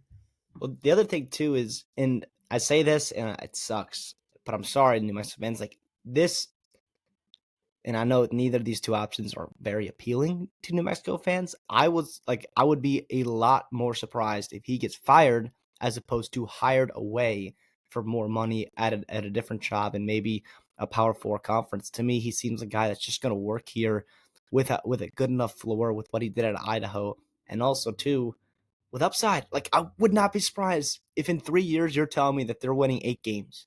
And obviously a lot has to happen and change and whatever else. Like there's going to be 70 new players, 80 new players on that team in 2027 than it is, right now as we stand. So obviously it's hard to kind of pinpoint that exactly. I just wouldn't be surprised if he starts turning this thing around quicker than maybe some people give him credit for.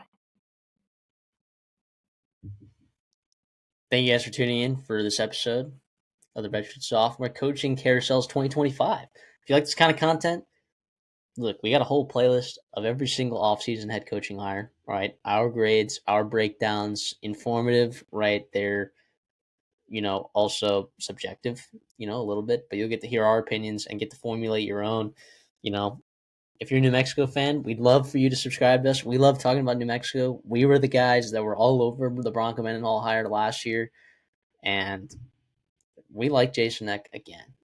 We like Jimmy Rogers. We like, you know, well, I guess you like Eddie George a little bit more than I do. Frank Reich is an interesting one, right? But like We like Andrew Luck. I like Andrew Luck.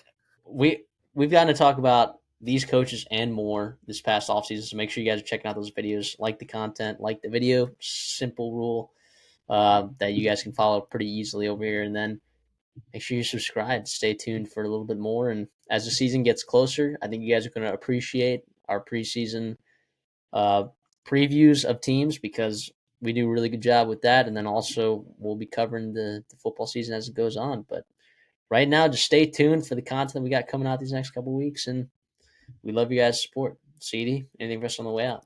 No, you said that. I hope you guys enjoyed what we've been talking about. Hopefully, you learned something. Hopefully, you got something to add too. If you have any questions, comments, concerns, anything to add, let us know in the comment section. We love hearing from you guys. And obviously, as always, have a great day. And thanks for listening to us. and we'll see y'all in the next one.